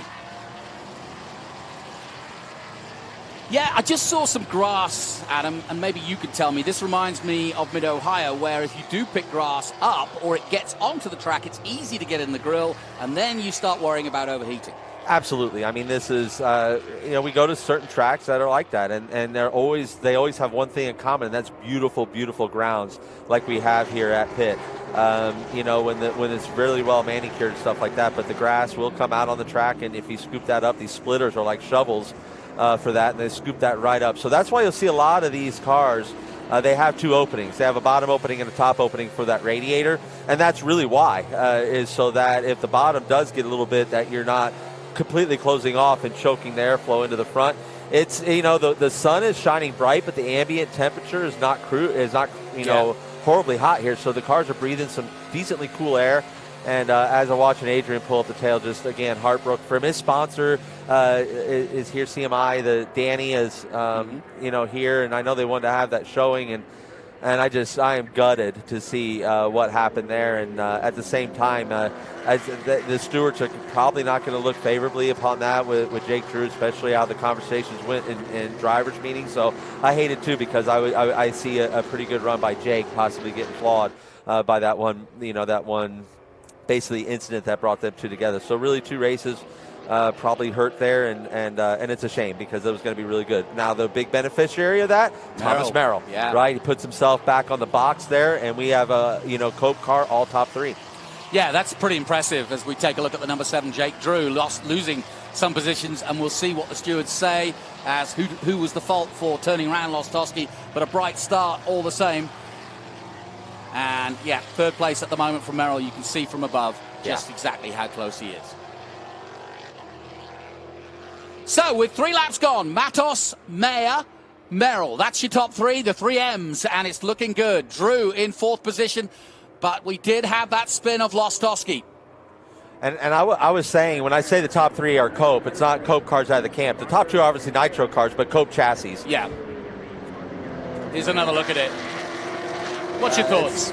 I honestly, I would call that as a racing incident. I mean, it's the door was open. You're not going to blame Jake Drew for going for that open door. At the same time, track position, so important. So Adrian, knowing that, was trying to close the door to not open the door for another spot, and it's a tough call, honestly. I definitely don't want to be Tim Richter right now, our chief steward, because that is one of the toughest calls I've seen in our paddock in quite some time to have to make. Got to keep an eye on Thomas Annunziata. What a weekend it's turned out to be. Did the Xfinity last night for JD Motorsports. Didn't turn out too well, but now look at him. Just behind this battle, there he is, the number 90. In the top 10, he's behind Caleb Bacon already, so he's caught up a bunch of places, having started at the back, but that's what we expect from Thomas Annunziata, the New Jersey kid doing the business right now. Got a new sponsor as well this weekend, and so we'll keep an eye out for Annunziata as he tries to side his way through the Nitro Motorsports Ford Mustang. He made a great move there, following the 28 car of Carson Quapple up through Caleb Bacon there, and kind of letting him kind of pick through the field for him a little bit, because Carson Quapple is another one of those just amazing young, for lack of a better word, freak of nature talents that we have here in this great Cube 3 Architecture TA2 class. And this is why Nick from Cube 3 Architecture is so in love with this class, is these youngsters. But at the same time, he's got the affection for the youngsters, and that's what brought him in. But through that, he has got so much respect for the veterans and what the veterans are teaching these youngsters. We here in Trans Am, in this class of racing, we represented 3 out of the top 5 in yesterday's Sonoma Xfinity race. Wow. And a real great shout out to Sheldon Creed, to Sam Mayer, and to Austin Green. Awesome job. And we'll see Austin Green in a couple weeks at Mid-Ohio back in that 3-dimensional Ford Mustang. So you'll be up against him, will you? Well, I'll be up against him. I'm gonna have to fight him. And 41 Ultimate Headers Chevrolet Camaro we got, but we got a good package underneath us as well. But here we're a pit race. We can't get too far ahead of us. We got to keep our head where our feet are, Jonathan. No kidding. And I tell you what, the feet of Annunziata are working hard as flames pour out the side of that number 90. Bayshore Mortgage is his new sponsor. And so this is a man on the up and up. There's no question about it. So impressive this season, and already starting to be noticed by the NASCAR teams and starting to get opportunities. Great to see Connor Zillage also making his way, although choosing Miata this last weekend. Brake Cruz has been on the dirt. So all of our both graduates and regulars are getting chances. Austin Green, you mentioned. He'll be back, and he too was 4th yesterday at Sonoma. So we are absolutely changing the world from Trans Am's point of view, because we're racing all over the world, including Australia, New Zealand, and of course here in the US of A. Annunziata still trying to make up some more places. He's up to 9th. He got ahead of Bacon, so he's come from the back up to 9th. Quapolo turning out to be quite a hard competitor to beat here. No surprises. He's got similar. experience has Quapple. Yeah, and I mean, you know, Carson is a second-generation driver. Yeah, his father, Travis. Champion, yeah, I mean, and Travis, you know, had a great career in NASCAR. Nothing explosive about his career. You know what? I look at the Quapples a lot like the stock car racing's version of the Verstappen family. Right? Yoss was very well respected, very stout driver. Just didn't have that explosive career. But the kid, the young boy Max, is explosive, and we see that same thing in Carson. He is explosive, and he's going to be someone that again, we're going to watch with great interest as Adrian is climbing his way through the field. I also want to give a shout-out to Tom Sheehan as he has taken the Pro-Am lead. He is sitting there in P11 in that Vixen Motorcycles Ford Mustang for Cope Racing. They were really confident about that race car. Even, I tell you, Thomas Merrill was saying that car has been a hot rod all weekend long under the heels of Tom Sheehan. So big shout-out to Tom. He is Mr. TA2. Nobody has done more races in this class than him, and to see his success like we're seeing it this year in this Pro-Am class has been a lot of fun to watch. I mentioned earlier this track does get used as a test track, and that's how Carson Quapple got to know that. He came here with SLR and Scott Lagacy and did some testing here, but racing's very different than testing, as you, I'm sure, attest to. But this has been a great story. He qualified second at Mid-Ohio in his first ever Trans Am race, finished fifth in that, and big opportunity for him. He's already had top fives in his three NASCAR Infinity races with JR Motorsports, got second at Dover and fourth at Martinsville. So Quapple definitely one to watch, and it's no wonder that Annunziata is struggling just a little bit to try and get past, because he's got good pedigree. And for stock car racing fans, just think about that for a second. I mean, only a few starts, and he finished fourth at Martinsville. I know. This is not like... Well, and second at Dover. I know that's a completely different kettle of fish. Dover's crazy. Like, I'd never been there before. Now we got to fight for the lead here. The youngster, the teenager... The apprentice, exactly. You know, behind the master. You know, at this point too, like Rafa is he's coaching the kid without sitting with a notebook and a piece of paper and a pen, right? Yeah. He's literally coaching this kid because he's showing him all the secrets. He's showing him how you keep a car behind you, showing him how you play defense properly, make a wide car, take air off the car where you need it. Look at where he's at. Look at Rafa's position. He wasn't taking advantage of all. He kind of float between that right side there to make the car nice and wide. That is veteran stuff. Matos, Mayer, and Merrill still your top three, though. Yeah, you're right. I wonder whether Rafa's learning from these kids as much as he's teaching them, because I joked with Tyler Casera, who's also coaching, but part of the role of Rafa joining the Nitro Motorsport team was that he got a bit of a scholarship to be a driver coach to help these kids, and there's many. It's almost a revolving door at Nitro. You got Tyler Gonzalez, who came in at the beginning of the season. You know, you mentioned that we'll get others back, but we've had, sort of a revolving door in many ways of people trying out, in Trans Am for the first time. And Rafa's there to at least share the data and certainly some expertise. No, absolutely. I think Rafa sets benchmark data. I think that is the biggest part of what he does as the coaching role over at Nitro, and then Tyler does more of the diagnostics of that coaching, right? Going through the data with each driver, inch by inch, explaining where they could get better and visualizing it for them. And that's the difference. And I think that was something Nick Tucker recognized. We see a battle further back here between, again, this is, I believe, Pro-Am. We've got Eric Clayton and Tom Sheehan here going back and forth. But, yeah, it's one of the deals where I think, to run for a championship like they're doing with Rafa and have him take on all the coaching roles would be just too much for any individual. So I think really their primary coach is Tyler. And then, Tyler's going to get these opportunities to show what his talent is like.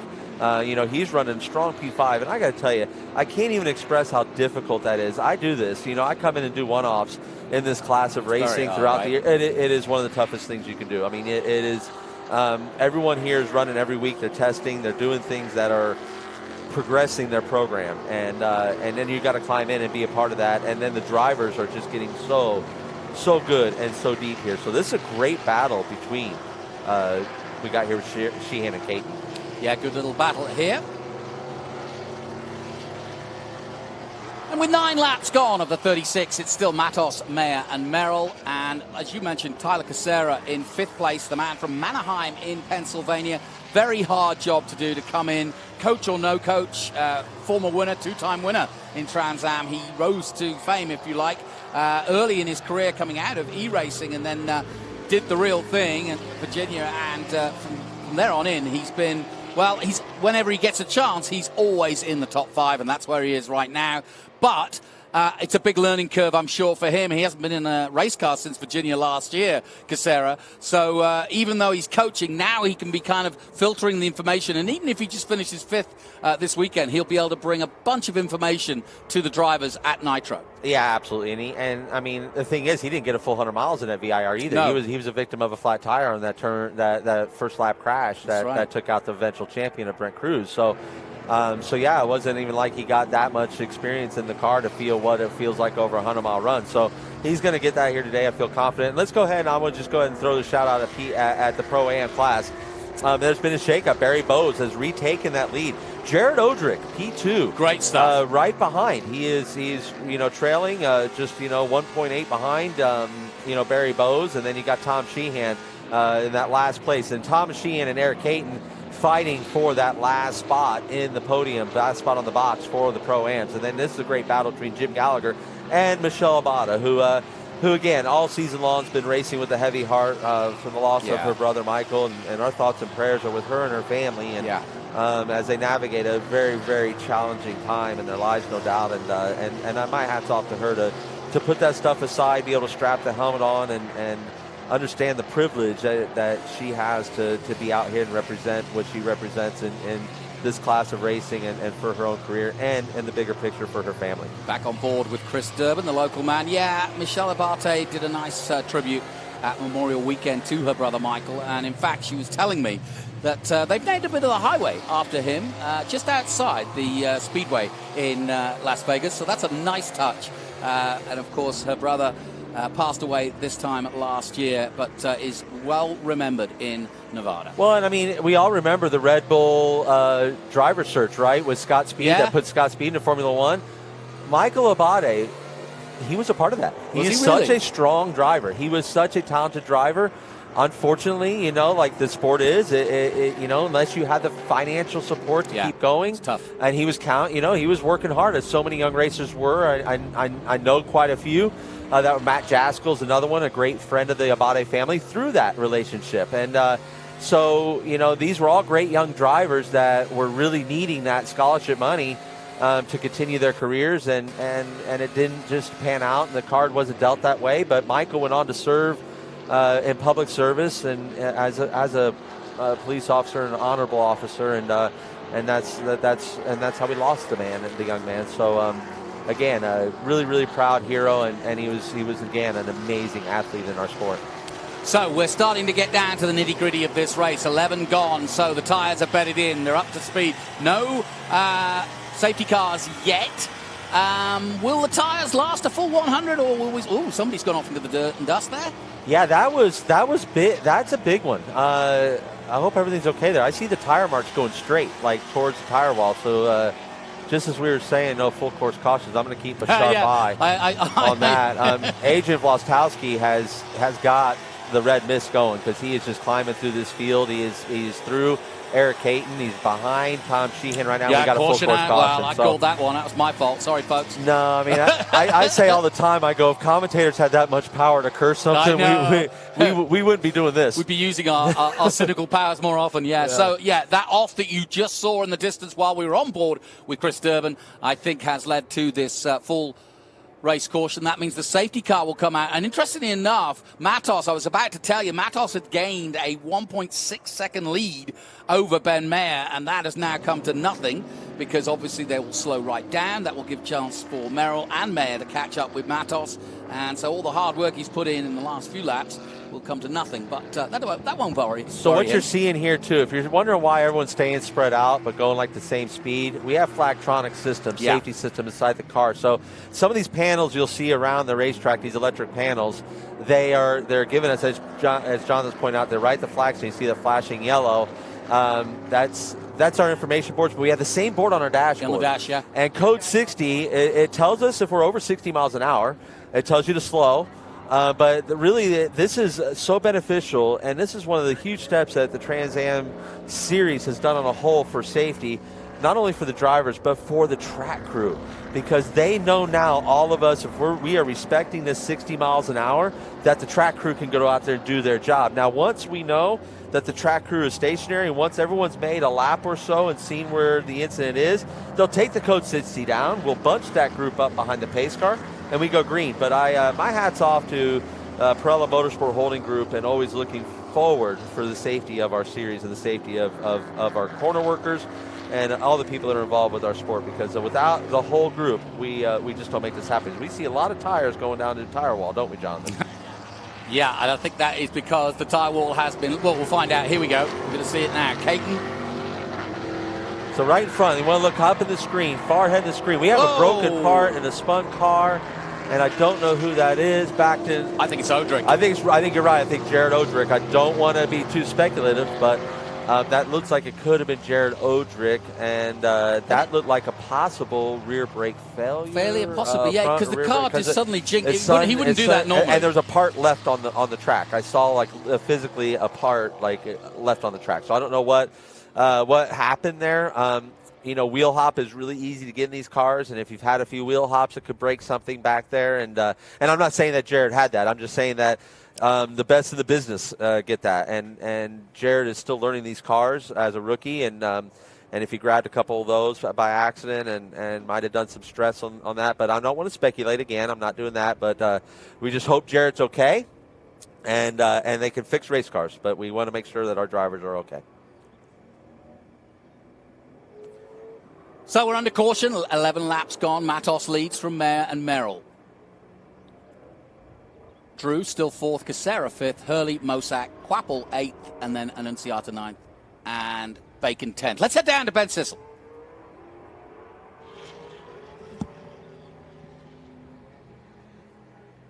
Hey, thank you. I'm here with Billy Harrison with Fast Auto, Adrian Lostowski. We talked to him at the grid. He started fifth, moved his way up to third, but then I think he might have been spun or assisted at Mission Foods turn one. What's your driver saying to you, Billy? Well, the cars are good. We're going to be, this caution helped. We're going to be able to get back up a little bit, but we were assisted. Not 100% on how that happened. We got pushed to the outside and took us the rest of the way, but he's fast. He's going to come back. Yeah, so does Adrian seem rattled as he passes us here, or does he seem pretty calm, like he's going to be able to make this back? It's hard to rattle Adrian. He's calm always. This guy's, he's like an Iceman, so he's not going to be rattled. He's going to come back. Nice. I love it. Billy Harrison, nice job. And, gentlemen, I just want to note, that sounds like a true racing aficionado right there. I love it. Back to you, gentlemen.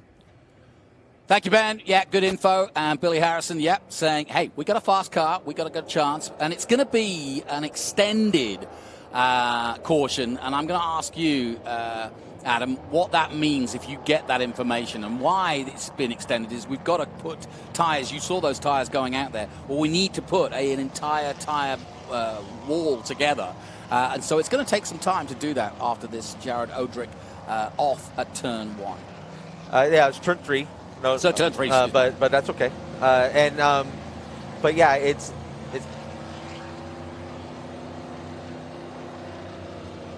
Yeah, just pause you there, but carry on. Yeah. There we see the Odrick car going off, but we've got to repair the tyre wall. That's the key. And I'm really grateful, too, that Jared was able to back it in the fence because that's the kind of the way you want to go in at those speeds. You're carrying a lot of speed down there into turn three, so really, I think that's fortunate. I think it's a good sign, too, that they're repairing the wall and that we don't see a lot of emergency over there. So I think Jared, we haven't seen it with our own eyes. Cameras haven't caught it, but I'm guessing that Jared has walked out of that. But to your question, this is a high tire drag track, so I could tell you if I was behind the wheel right now, I'm like, breathe a sigh of relief, let the tires cool down. You can see no one scrubbing. Right. Like, you don't see anyone scrubbing throughout the field, and there's a reason for that. So this is a good thing. This is a good thing for tire wear and tire drag and what you're going to experience here at Pitt Race. So it's not a bad thing. Let's head back down to Ben Sissel.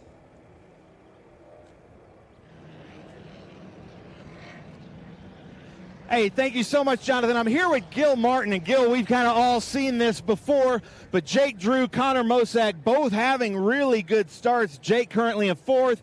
I believe Mosack in 7th. What are your drivers saying to you?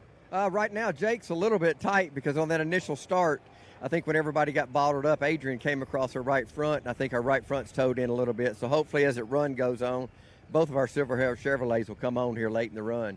Because Connor's hanging in there doing pretty good too, so it's single file restart right here, a lot can happen.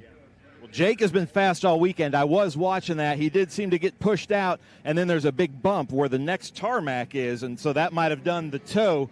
But, you know, new track, we weren't quite sure how this track would race. Beautiful complex, as you can see, but so far, I mean, that was a great start, and we ran a long time without any incident. Yeah, it's a great facility. I mean, I was surprised when we got here. It's a really nice place.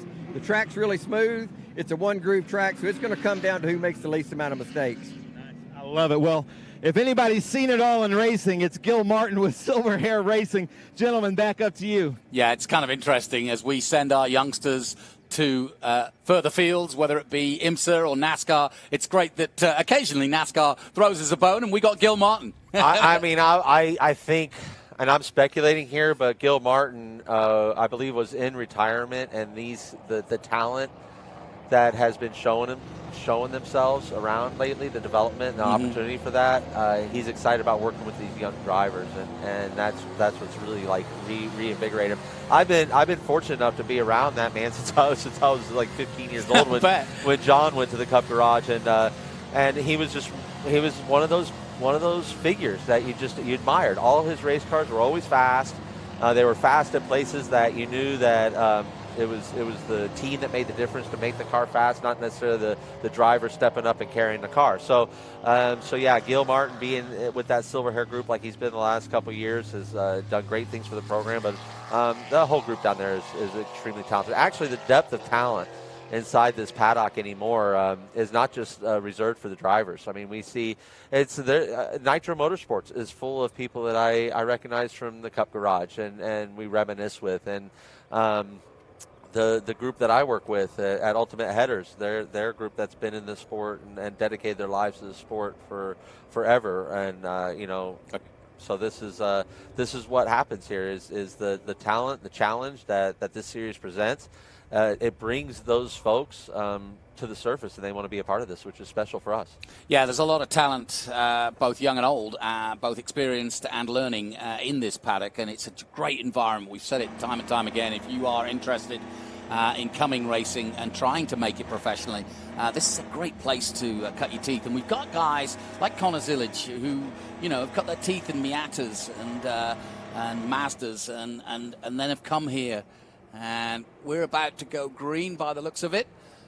Yeah, lights are off on the pace cars. I can see it go down the back straightaway there. The field is bunching up, and we're going to go green.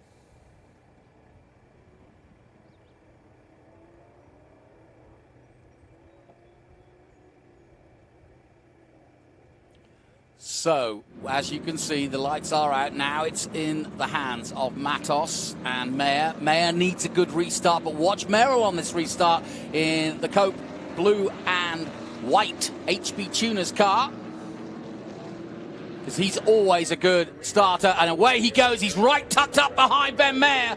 Away goes Rafa.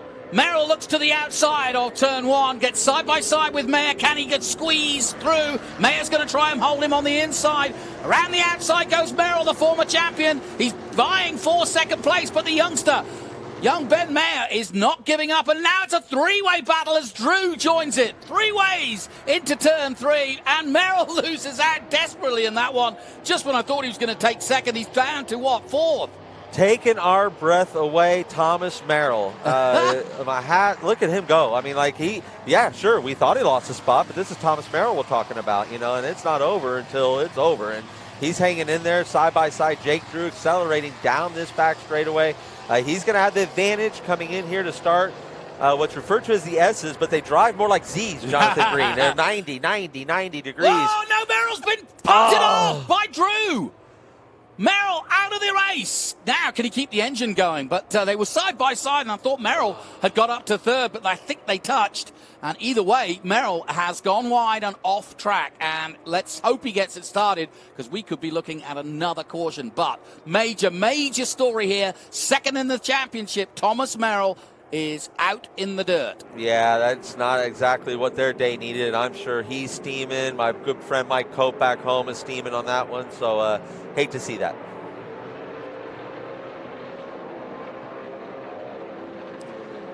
So then 15 of the 36, and we'll probably take a closer look at that. And Adam, I'm going to, as always, let you see your eagle eye.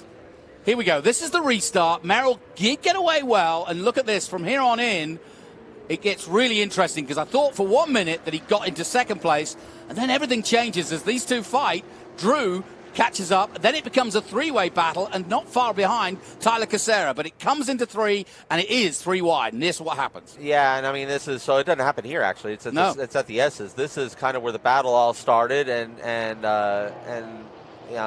honestly, Thomas did an awesome job on the outside there. What they did, they punched a really big hole in the air for Jake. Jake used that to his advantage to get the run down the inside, and then Thomas recognized that they were three wide, like the veteran he is. He backed out to live to fight another day. Went ahead, and this is him fighting that other day. So he's inside, as you see, Jake Drew here, as we begin the S's. Jake is now just on the corner there and up to the door. That's, again, I don't want to be Tim Richter today. That's two extremely tough calls that involve the same driver. I got a few years back. I got turned in a similar way, and it was deemed a no fault deal because we were side by side, still side by side, even though they weren't in the what was referred to as the triangle of danger. Which is like basically in the driver's blind spot on back, which is where we saw Jake on Thomas Merrill. So there will be a lot of video review. There will be a lot of probably hot heads coming to see Tim at the end of the race, and God bless him. I think he's doing a wonderful job being lunged into that position this season. He's been decisive. He's asked for competitor input. But again, wouldn't want to be him today. This is a tough one. Shout out to Josh Hurley. He's currently fifth. He's got ahead of Quapple and Mozak, and then Ciata now up to eighth. But Josh Hurley quietly going about his business. He's right behind Casera, an important restart for him. Out comes the Ginetta. So let's give a shout out to Casera. Talked about, he's up in the solidly fourth. Let's just say the Stewart's fine. Unappealing to what Jake Drew had done in these incidents, and he gets a penalty post-race. That's a podium position there that Tyler's sitting in, if you look at it that way. Josh Hurley, what a wonderful addition he's been to this paddock. Blaze Chitta. I've known him for 10 years. I said, finally, just tell me, pronounce your last name. I've never heard him say his own last name, so Blaze Chitta. The CS is a CH for us. So Blaze, what a marriage, what a match made. Yep. And he's got another car for rent. Josh is a coach that comes part of the program to coach you, and another exceptional coach. Pandemic E-champion, of course. Yeah. So I mean, this is a program that if you're looking to jump into this class of racing and you want to hit the ground running, that's a good program to get involved with. That's a program that you're going to have great coaching, great engineering from Blaze, and from Josh, quite honestly, because Josh has an engineering mind on him. And Barry Bowes was in those cars last year, did really well, and he's made his move over to SLR. Again, he is leading in the Pro-Am, and he is inside the top 10 overall, which is a really nice, impressive run for him. Well, again, you got to mention Barry Bowes has got a new lease on life. Moving to SLR, he's just a different man, isn't he? He's just vaunted forward the change of atmosphere, the change of team, and the professionalism that he's getting now is really pushing him forward. He's got the Pro-Am to work on in terms of at least every week he's getting a prize or getting close to the podium, if not on it. And there's Merrill's car getting restarted. So Merrill is back out and running. But fortunately gone lap down. Yeah, unfortunately. And that's a real bummer. Another super fast race car. So I mean, what could have been with him and Adrian? So that's another part of the story. Let's head down to Ben Sissel once again.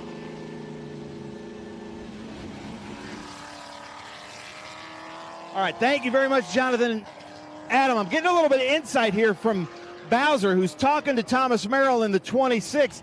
Looked like a great restart. Everybody was battling it out. What did Thomas say happened, Bowser? I said the 7 car got into him and dumped him there. He got just contact. It's kind of stupid racing that hard that early. He didn't have nothing for us. When we were running green, and he was just trying to make something happen that wasn't there, obviously. But I mean, now we're a couple laps down. We're kind of out of this deal here. But we worked our butts off this weekend. We were not very good in practice, not very good in qualifying, and we changed everything twice, I think, in this car. We had it tore apart both days, and we got a lot better today. These people here, Mike Cope Race Cars here, we all worked hard and got this thing working, and we just ain't going to have nothing to show for it. Well, I don't know, because you can never count out the Cope Race Cars team. We've seen it before in Nashville. At VIR, you hammered some things in, you ratchet strapped. So I hear that the car is coming to pit lane. If it's at all operational, will you try to get it back out there and get the points? Oh, yeah, no, he got it back running now, but we're just a couple laps down. So we're going to bring him down and wipe the screen off and send him back out. So, Adam Andretti, I'm going to rely on your expertise here, because we saw Thomas. That was Nashville. They barely duct taped the thing back together. He went back out. VIR, they ratchet strapped it back together. He ended up winning the championship because of that. So every little bit counts. So if you can speak to that before we go green, we'd appreciate it. Yeah, and thank you for that, Ben. Absolutely. It's always about getting the laps and fighting to the very end, and it makes a difference at the end. It's controlling your bad days. Everyone's going to have bad days, and Thomas winning the championship controlled those the best. And you watch that. I watched that when I was teammates with Rafa in his last championship in 2021. Was he controlled his bad days. When he had power steering failures, he still finished the race and finished well, like 7th, 8th. Like he said, the Nashville race that year was his race of the year, because he had lost power steering and hung on to it and kept a 7th place position. So, yeah, it's super important. And again, what Bowser was saying just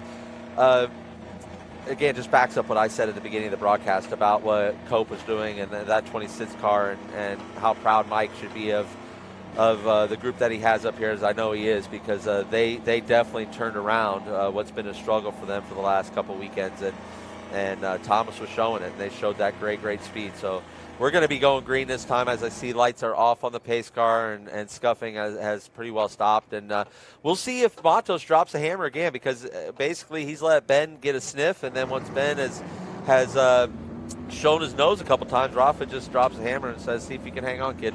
Yeah, exactly. Well, never say never, because Lostowski, now currently 11th. Remember, he spun earlier in the race and is already in a very good point-scoring place. And, of course, we're on board with the Ford Mustang. And so we'll be bringing you onboard pictures from him, from the Amazon Chris Durbin car, as well as Adrian Lostowski's. Yeah, the CMI machine. The CMI machine, exactly. Yeah, so CMI, Danny is here. So this is a big deal for them. I mean, they're out of Louisville, Kentucky. So they're kind of my neck of the woods, right? They're only, that company's only an hour and a half or so away from where I grew up in Indianapolis. So it's great to see them in our sport. Great to see them seeing the value of not only this Cube 3 Architecture TA2 series, but the value in Adrian and what he brings to them, because he's a great spokesperson, a wonderful driver, and just a wonderful human being to be around. Keep an eye on Casera and Josh Hurley, 3rd, 4th, 5th, and it's going to be an interesting restart. Away goes Rafa. Carson Quapple. Quapple gets a good start, or restart, I should say, and he's all over the back. Mosak, excuse me. Yep. Mosak there. So everybody looking closely now at the restart of this, but once again, Matos goes to green and gets away well, but they're all scrapping 4 positions behind, including this man, Lostowski. Yeah, Adrian made some good moves there on that restart, has gained himself, looks like, another spot or 2, so that was very beneficial. As you see, Carson, again, I was right the first time, apologize. Carson is really working hard on the back bumper. Mosak's behind him, that's right. Hurley, Mosak is behind him. I was watching more time he scored than was trusting my own eyeballs in front of me. And then you got Annunziata again, who's climbed through this field at a very difficult track to pass, and we're just past halfway, so he's got a lot of race left, because he's gone through more than half the field, so he's got a lot of race left to get through this, and the cautions have certainly helped out his effort in that as well, and then he's got Connor Mosak right in front of him, so I think Connor might have got might have got jumbled behind Carson. I think Carson might have got him on the last restarts. We see Thomas Merrill up here. And he's got past Durbin already. Yeah, he's going to fight. He's going to fight through every one of these positions and get as much track position as he possibly can. And the car seems to be okay. Oh yeah, no, it was a soft spin. It was door contact, so it wouldn't have got into any of his suspension. The car just stalled and it wouldn't restart. Sometimes these things are hard to restart. We run them really hard, run them really hot. There can be fuel vapor lock underneath there, and that will cause a challenge to restart. Sometimes the battery usages go down during the race, running the braking fans and the fans that we have to run, and the driver comfort stuff that we have inside the car, and those things could put a toll on a battery. So when he has to go to restart, he was unable to get the restart done. So it's just horrible luck on that front as well. And it's just gutted to see that their race that was looking so promising go away at right around that halfway point. On board again with Adrian Lostowski. He is currently up to 10th now. He's behind Barry Bowes, or he was behind Barry Bowes. And now, as you can see, there's plenty of action ahead of him. So Lostowski trying to get in the thick of it, the man from Brooklyn, New Jersey. And this is going to be a good battle too. Connor Mosack has made it up to Xfinity, and so too Annunziata as recently as last night. And these two are young guns trying to make their way, and both would love to get the scalp. Certainly Annunziata would get great pleasure out of trying to hold back Mosack if he can, and he's up to 8th, but Mosack's going to be a hard guy to get past. Absolutely. I mean, there's going to every one of these. You start climbing into the top 10. This field is so deep, it becomes harder and harder to find that position on a track that, again, track position is so important. But you watch Adrian, this has been an inspiring drive back towards the front. And this is where that Pro-Am stuff can get kind of tricky, right? This isn't really this isn't technically a class battle between these two, because Barry Bowes is a Pro-Am and you have Adrian there going for the national championship. So I think there's some good gentleman stuff there that went on. Barry, that's an overall position for sure, but again, not necessarily in the same fight. So let Adrian go get with the group that he's going to fight with. And Adrian's got a race car, I'm telling you, and he's super talented. He's a guy that you can always trust running side by side with, and I'm excited to see what the next 15 laps brings for him. Into turn 1 they dive again. The Trans Am Series presented by Pirelli, the Cube 3 Architecture TA2 Series, as we watch former champion Thomas Merrill from 22 trying to get back on level terms. He's making his way through, but it's a long road for sure from the back there, but he's made up a couple of places already, and we're watching high above him as the HP number 26 going through. And this is starting to turn out to be a nice battle too, as Hurley has lost position, and now he's got Mosack and Annunziata all over him, and it doesn't look as though it's going to take long for Mosack at least to get past. And sure enough, as I say that, he goes through on the inside. It looked like Josh was struggling with forward drive up the hill, which is one of the biggest challenges of this track that I found in driving Thomas's car there. He's taking advantage of the open door and getting around Josh to basically follow Mosack right through there.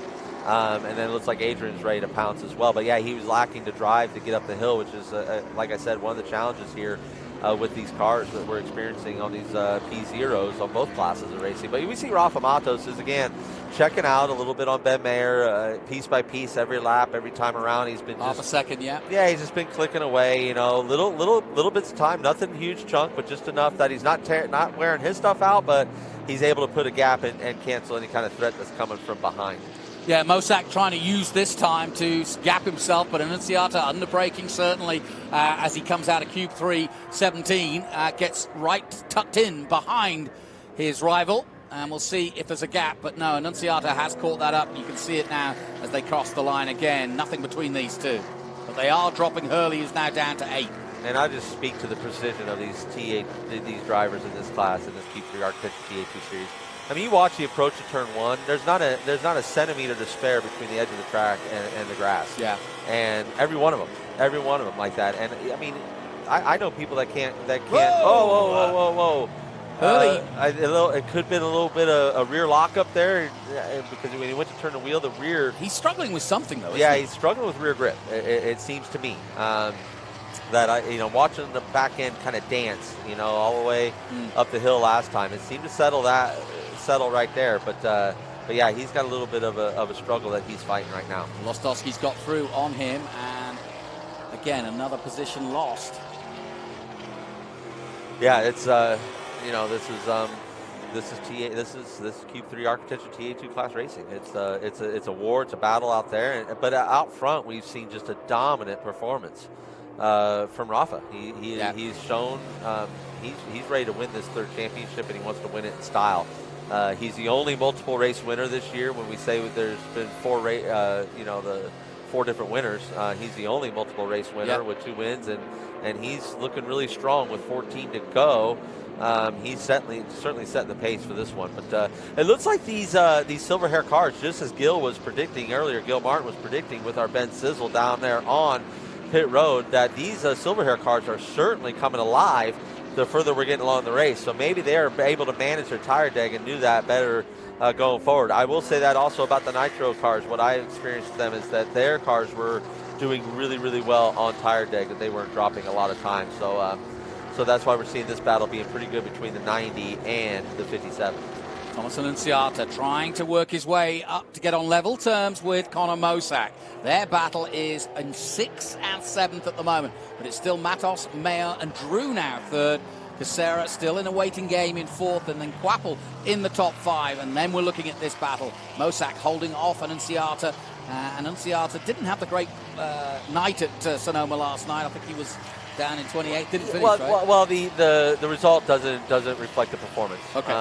It's not. He didn't go run with like a top tier JR Motorsports or Hendrick or anything like that. He was with a group that is in my opinion, and again, I'm not here to offend anybody. Every place on the grid is there, but it's a car that potential is more mid pack, and he was punching above that belt. He was running up there in the top 12 to 15. Before he, and it was, I tell you what, it was like a demolition derby out there towards the end of that one. So he fell victim to that, and he's here performing like we all know him to perform. Just noticing Annunziata's front of the car. Take a look at that. Yeah, he got caved in. He did, didn't he? I'm going to say that's a restart, probably a little bit of accordion coming up to the restart. That's what that would have looked like, because I didn't see anybody get tossed off track or him move anybody for position. It's not affecting him, though, no, something there I don't think would actually negatively affect you, except for airflow into the radiator, so his temperatures maybe a little bit. Yep. But honestly, it might be giving a little bit more front downforce, right? It's a little bit of a pocket there right in the center of the nose of the car. So if anything, it could change the balance of the car to make the rear a little bit tail happy. But Thomas is, again, I can't say enough, one of those exceptional talents. So he'll have a good feel for it. He'll know how to drive around it. And he's doing a great job here, in P7. Yeah, and Annunziata's doing a really good job in the second part of the track. When you see them coming into the Cube 3 17 complex, you'll see Annunziata's right there with Mosak. But in this section and through the S's, he kind of extends away a little bit. But having said that, and look at Annunziata this time. He's right there. This is as close as he's been. And now he's putting real pressure on Conor Mosak. And no driver likes that kind of pressure. Yeah, and as Tyler was telling us in the track map, the bowl there is a great opportunity, right? Because if you get the drive out of the bowl, it gets you a better run into, like I said, I don't call them the S's, the Z's.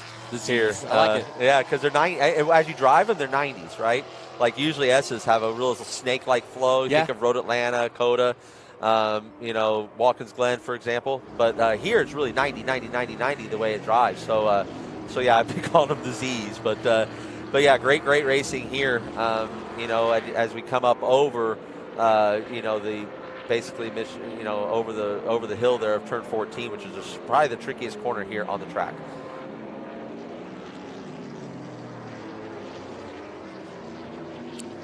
And we welcome our viewers back on MAV TV as Annunziata trying desperately to get past Conor Mosak. This, the battle of the race so far, 6th and 7th between these two up-and-coming youngsters. Annunziata having an extraordinary weekend, racing on the other coast at Sonoma last night, then flying with the red eye and coming straight to the car. It was shaken down by my good friend Adam Andretti briefly yesterday, but there's not much you can do in a shakedown, and Annunziata having to start at the back, but he's already all over one of our previous great winners, Conor Mosak, as these two go at it.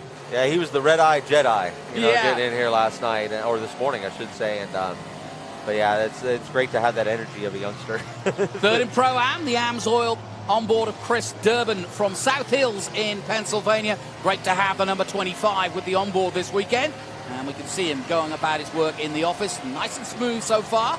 Yeah, this is great for him. He's one of those that opted to change more than the one tire allowed to change by the rule, and relinquish his qualifying and go to the tail. And he's put himself, like you just mentioned, in good position to be there in the Pro-Am fight. So again, to recap, you got Barry Bowes leading that class. You have Tom Sheehan right behind him in P2 of the Pro-Am class, and then Jim Gallagher showing a great performance. He's taking up the last step of the podium for that Pro-Am, and then Chris Durbin right there taking the fight to Jim Gallagher. Well, interestingly enough, Gallagher only 20 points off Odrick, and with Odrick going out this weekend, that's going to bode well for Jim Gallagher. He is in 5th place. Meanwhile, Sheehan 3rd, Barry Bowes 2nd, and it's Keith Prochuk who leads the way with 4:46 as we get to the halfway point in this series. Now, Annunziata makes his move. You know what? That was a Van Ginsberg move, late and committed. And I tell you, you've been watching Sonoma like me. That's the kind of move you have to make. Joey Logano last night in the broadcast brought up a great move because he's been studying Van Ginsberg and his style. Because that's what you do when you bring in a machine like that driver. That's this just is a good V8 fight racing, here. isn't it? This is a good fight here between Carson and Casera. Tyler trying to cover up the inside. Can't do it. No, Carson has got the run and a little bit of rear lockup, got it rotated and inside because you got to wake up pretty early in the morning to outbrake Tyler Casera. Yeah. So Carson's on his game and getting through. So again, can't say enough about this young man's talent, and he's a true racer. The stories that you hear about Carson already are somewhat of legend. Delivering a gearbox at 9 o'clock at night, to a team at Mid-Ohio, and then installing that gearbox and surprising them with that install the next day. Yeah, it's something that he doesn't need to do, and not too many drivers out there are skilled, not like he is behind the wheel, but can also get underneath the car and turn a wrench like that. So, Sheehan.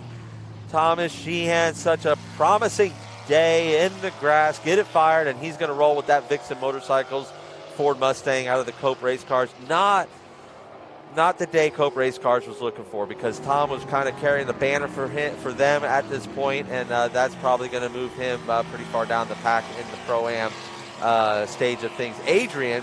What a story. What a story. He's 8th right now, behind Mosak. As you can see, we're on board with him on the CMI on board. But what a recovery. What a recovery. I mean, and we got, I can't leave out that we have a competitor right now that's running 3rd that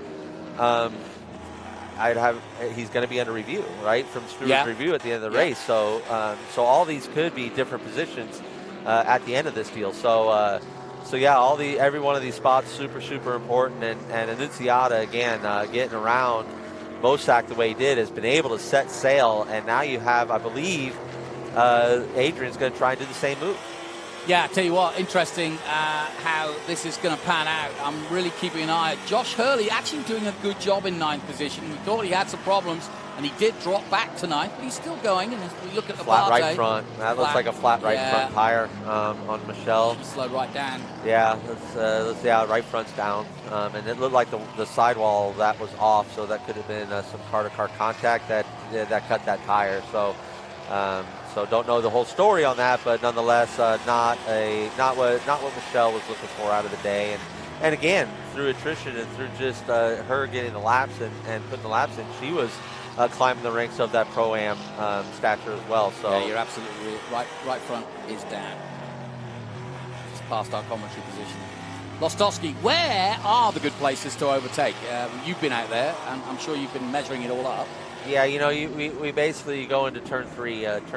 The Mission Foods turn 1. We've seen that opportunity, obviously, with on restarts, and if you can get a run through the Q3 turn 17 complex, that sets you up for that turn 1.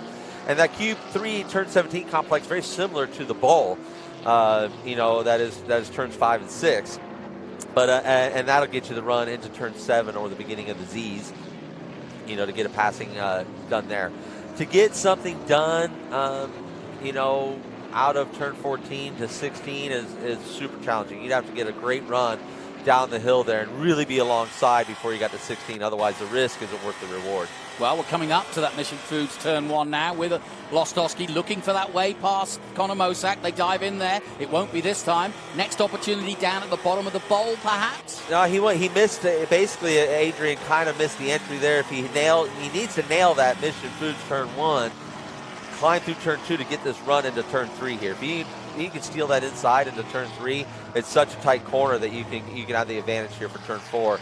And that takes you down into the bowl to go walk away from it. But if he can get a run up the bowl here, that sets him up for the entry Z, which he looks like he's got a really, really good run going on here. It looks like he's got something going. Can he stick his nose in? Now it looks like being defensive. He made the first move. Closed the inside, Mosack did. Made the car nice and wide in that in that silver hair Chevrolet Camaro. He spent so much time at SLR. I got jumbled on that. I should be doing that this deep in the season there, Jonathan. But nonetheless, Mosack is really enjoying his time over at Silver Hair.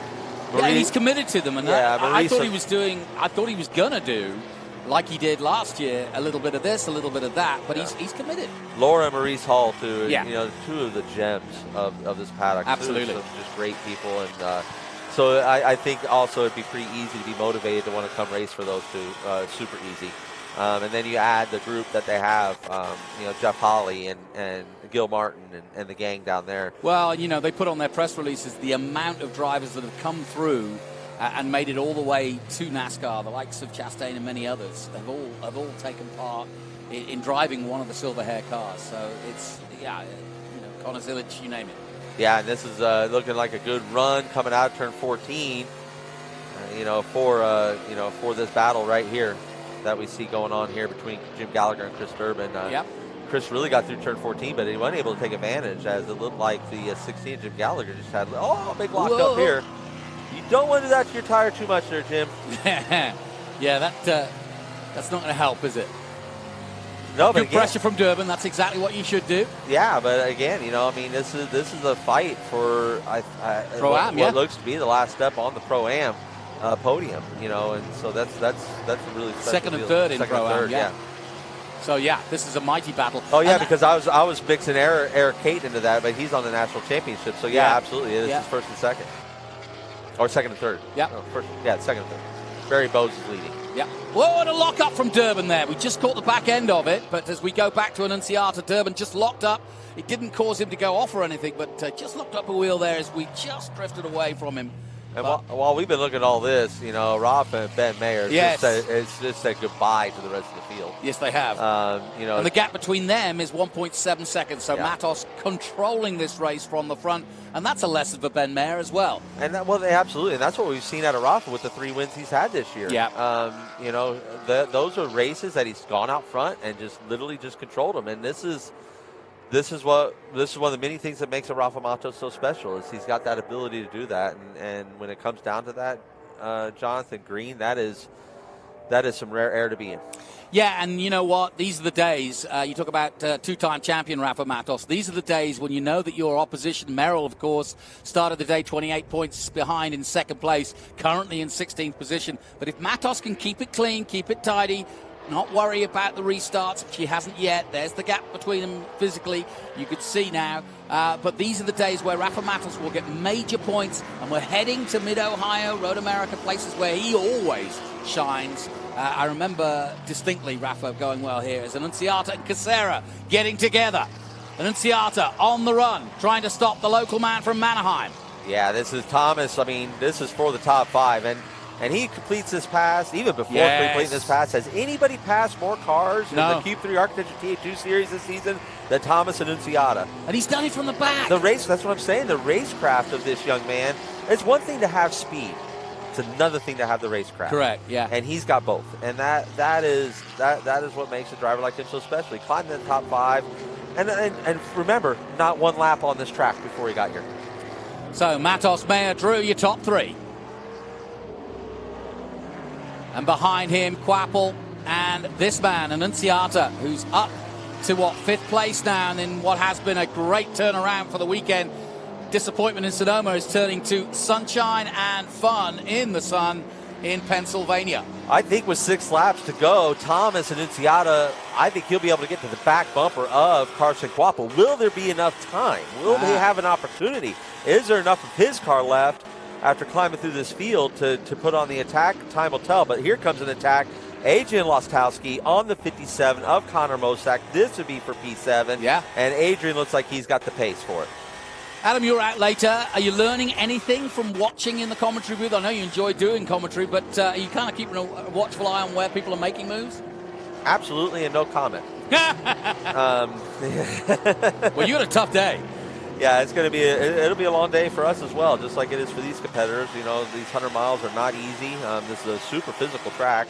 You're always busy. You're always doing something. And in a TA car, every input you put into them, the amount of power that they have and the amount of braking power they have, the amount of grip that they have, lateral grip, and all that, physically you are under a toll the entire lap. You don't really have that relaxing moment, that time to catch a breath. So yeah, it'll be a big, hard day for us, just like it has been for these drivers in this class today. And again, always proud of what this series represents and what the competitors represent and how they race each other. It's always fun to watch. Yeah, I was talking to Paul Menard, one of your competitors, yesterday, and of course, you know, he's got so much experience, and the family have put so much into racing, both as a sponsor and, of course, Paul in his own right. But I was saying, how is he enjoying the sort of arc of youngsters coming in to Trans Am and people like himself coming back from NASCAR?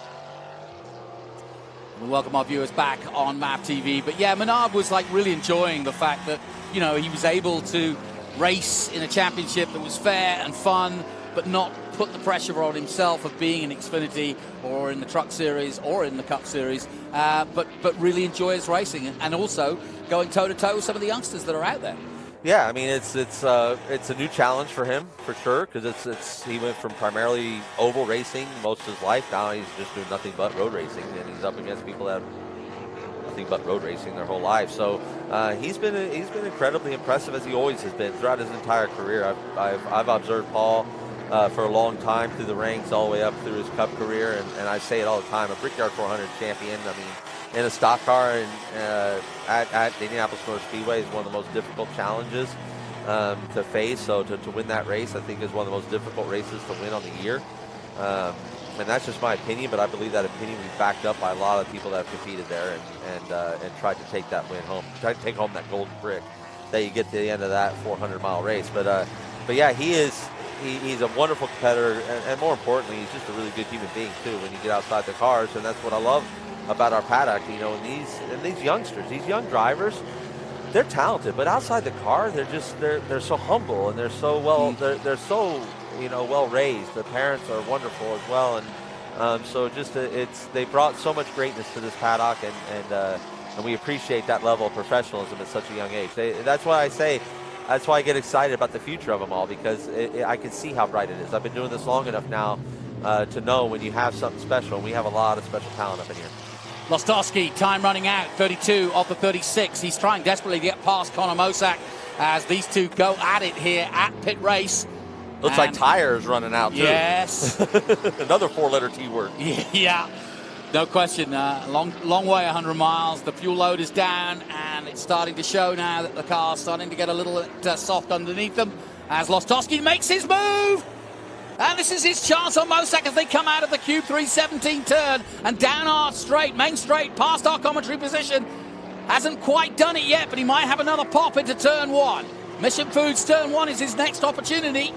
Yeah, this is a great battle. Really, really great battle between two great competitors here. So excited to see how it ends up here in the last 3 laps between these two, because really this is the battle we have on track, folks at home, are really with these 4 competitors that you see on your screen right here, because the leaders are gone. There's top 3, big spread. But we got right here with this group here a really, really good battle. Yeah, we talk about the young and old, and of course, a little Father's Day early present for Boris Said Sr. as he did his last race ever at Sonoma last night. And of course, he's a regular in Trans Am TA. And his son, Boris Said Jr., races in TA2. But last night, both of them raced together, or at least were together, while Boris did his last race. Oh, that's cool. No, that's always great stories on that. Love to hear those stories, those personal stories, and yeah, we'll see him. I think all back in Mid Ohio in a couple of weeks. So it'll be good to have that presence back in the paddock as well. And this again, it's shaping up this battle right here. It'd be interesting to see. I mean, it's there's just big gaps between everybody else. So we're looking at these three being the fight that we have for position right now on the racetrack. As Rafa has taken another second. Ben Mayer, P2 again, driving well past what his experience level in these kind of cars and certainly his age. Shout out to him too. He's got an uncle that's celebrating a birthday today, and I'm sure that he's tuned in watching his young nephew out here doing what he loves to do and preparing for his future. But the gap between Annunziata and Ben Mayer coming into this one was 34 points, so he's going to narrow that gap, is Ben Mayer, with this second place. So there's a lot to be gained. The young guns, 20 grand up for grabs for the guys under 24 years of age. I'm not even under 24 if you flip my numbers around. But you won on your birthday. Wasn't that your 24th? Yeah, I'll take it. Okay, yeah. But yeah, no, I did. Adam Andretti winning at Road Atlanta in style in the Burton chassis. Yeah, that was a really special day. But this right here, this is a special fight. This is a good one. This one right here is, again, two of the top competitors within the Trans Am, or excuse me, Q3 Architecture TA2 series. He's trying to force him into a mistake, isn't he? And both cars are going off now. And like they have nothing left. I mean, you're looking at lap times that are 2 to 3 seconds slower than what we started this race at. Everybody's fastest lap of the race was under 10 laps. Except for Michel Abate, who again had no tires, came in for tires because of the puncture. So everyone out there on these old tires is just hanging on for dear life, and that's when this stuff gets fun, and this is when the real racers really come to the cream comes to the top right here. Just to remind you, Matos leads by 2.5 seconds. We've been concentrating quite rightly on this because it is a titanic battle between these two. Jake Drew is still third, Quapple fourth, Annunziata up to fifth, Casera sixth, and then this battle between Mosak and Lostowski for 7th and 8th. Early still 9th, and Barry Bowes rounding out the top 10 and leading in the Pro-Am. Yeah, that's that whole Pro-Am deal is Barry Bowes has got that thing just dominated, but we still have a fight between Jim Gallagher and Chris Durbin for that second step on the podium. And then you have to go a little bit further down for Tom Sheehan, as we saw that he had that off-course excursion. Don't know what caused that 100%, but we do know that obviously that set him back and took him off that Pro-Am podium, which I know that's going to be a hard one to swallow for him, and as he was really running strong the whole weekend long in that Vixen Motorcycles Ford Mustang for Mike Cope Race Cars. So then, Merrill not making any more out of this day than 16th. He's tried to side his way through. He made a couple of good overtakes, but he hasn't been able to get any further.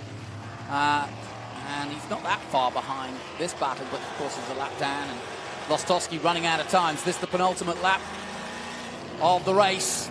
Mosak doing a good job. You've got to take your credit, though. Mosak has done a good job of defending, and that's a hard thing to do when you've got somebody really putting the pressure on you like this. Yeah, and I mean, and Adrian, I believe if Adrian were to get this pass cleared, you would see Adrian immediately pull Carlos. He's got speed on Mosak. This is one of those tracks where you can be a second and a half, 2 seconds faster than somebody, and they can still hold you back. You gotta make your moves to be a surprise, and you have to get those runs at the right time. And Adrian, and the white flag is out for Rafa Matos, our leader, and Mayer comes across to see the white flag as well. But yeah, this fight here will continue, and this is where Adrian's beginning the run, is from 14 through 15 into 16 here, and then under the braking. I learned at the end of the race at Nashville last year that Adrian is pretty stout with his brakes at the end of these races, and I believe Connor's kind of learning the same thing. Yeah, no question about it. He dogged determination from the man from New York. As we look at the Concord American flagpole number 60, got a new sponsor with help from Chris Dyson, and he's just seemingly got a new lease on life with Nitro Motorsports. He loves the way they prep the cars. He loves the atmosphere, and Rafa Matos is about to become a 3-time winner this season. And it's been awesome to watch Nick Tucker grow his program, right? Yeah. Like Nitro Motorsports, introduced themselves to the world, to the Trans Am world, when they introduced Connor Zilich to the Trans Am world that year at VIR, where he sat on a pole distinctively and led the first part of that race before they had a mechanical on that car, and I don't quite remember that. But he has grown that fleet to, he just took delivery of his 9th race car. He has got a fleet of 9 of these Cube 3 architecture TA2 series race cars, and and look at the talent. I mean, the most common question I got asked all weekend long was what I think about the Nitro cars, and they're great. They're obviously great. They're showing it. They're winning. They're sitting on poles. They're fast. But also the level of drivers that Nick has attracted under the tent, looking at this one here, coming to take this checkered flag for the 3rd time this season, that's it. Here he comes then, over the crest for the final time, and we're witnessing history in Trans Am folklore, folks, because that is a 23rd career win. No one in the history of Trans Am has more in TA2 than that man, Rafa Matos. He does it in style, back-to-back wins for Nitro Motorsport. Across the line in 2nd place is teammate Mayer, who started on pole, and Carson Quapple will take 3rd ahead of Drew in 4th, and Unciata brilliantly makes it up to 5th. And look at this, Conor Mosak has managed somehow to hold on and hold off Adrian Lostowski, who will following home in style, but these two have been at it all race long. But Conor Mosak takes the line now in 7th ahead of Lostowski in 8th, Hurley 9th, and Barry Bowes in 10th, and wins in Pro-Am. But well done again to the Brazilian, Rafa Matos. And, well, he's sponsored by a flagpole, and you may as well hoist that flag high, because he's done it very well indeed. Immaculate, wasn't it? Yeah, Brazilian by birth, but American by citizenship. He was a proud American citizen. He flies that Concord American flagpole banner high and proud. He is definitely, everyone that's believing in Rafa Matos, he's making it worth their while for sure with these performances, because that again was just another dominant, just absolute taken to school performance by the 2-time champ. Yeah, it's full circle for him. He was interviewed by Ben saying that he did some testing in F3 here, and of course he started his world in stock car racing in Brazil before coming out and then taking up Indy. He did Indy Lights and then Indy Car, and then has turned to this kind of racing, and he's never looked back since. So well done to Rafa Matos. And in a moment, Ben Sissel will get a chance to have a chat with our winner. My buddy Thomas Annunziata gets himself into the top 5 that's here. Pretty impressive. That's super impressive coming from the back. Tyler Casera just jumping in a car. A lot of his practices were disrupted, so he didn't get a ton of laps out there. But he got in 100 miles today. Super important for him. Pulls off that P6.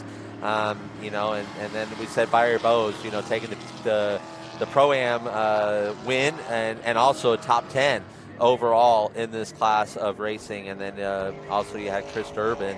And then it looked like Tom Sheehan may have taken the last top step of the podium in Pro-Am at the end there around Jim Gallagher. I don't know what happened there, but it looks like there might have been a little bit of a mix-up there. And Thomas Merrill, with the speed he had at the end of the race, what could have been? Here are the highlights then of our TA2 Q3 architecture race, and almost squeezed out there, Ben Mayer. And it was a good start right at the start. A few spins, including Lostowski going around, but he made it back very well. Odrick went off and then took a tyre wall with him. That caused a delay and a safety car, but a big hit from the former NFL man, but he's used to that. 3 wide! And unfortunately losing out, Thomas Merrill to both going off track and trying to get sandwiched out of that. Then it was Lostowski versus Mosak. Rafa Matos won by 2.5 seconds from Mayer, and a good result also for Thomas Merrill.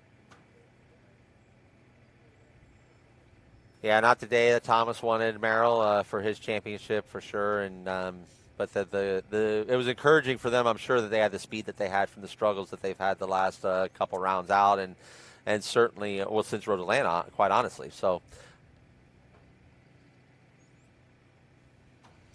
And as we look down high above the podium position, victory circle, the Jimweed victory circle, I may add, there's our winner, Rafa Matos, and in a moment we'll be out with him. We welcome our viewers back on MAP TV. It's been a pretty simple day at the office for this man, the Concord American flagpole number 60, from Nitro Motorsports, Rafa Matos, two-time champion of the series, and heading that way. He started this weekend with a 28-point lead. He'll extend that now as we go into the summer session of tracks that he loves: Mid-Ohio, Road America, Watkins Glen, VIR, COTA. So plenty of great iconic circuits to come. But you'd have to say that right now it does look as though Rafa Matos is back to his very best. He thanks the Concord American flag, and now he'll have a chance to talk to Ben Sissel.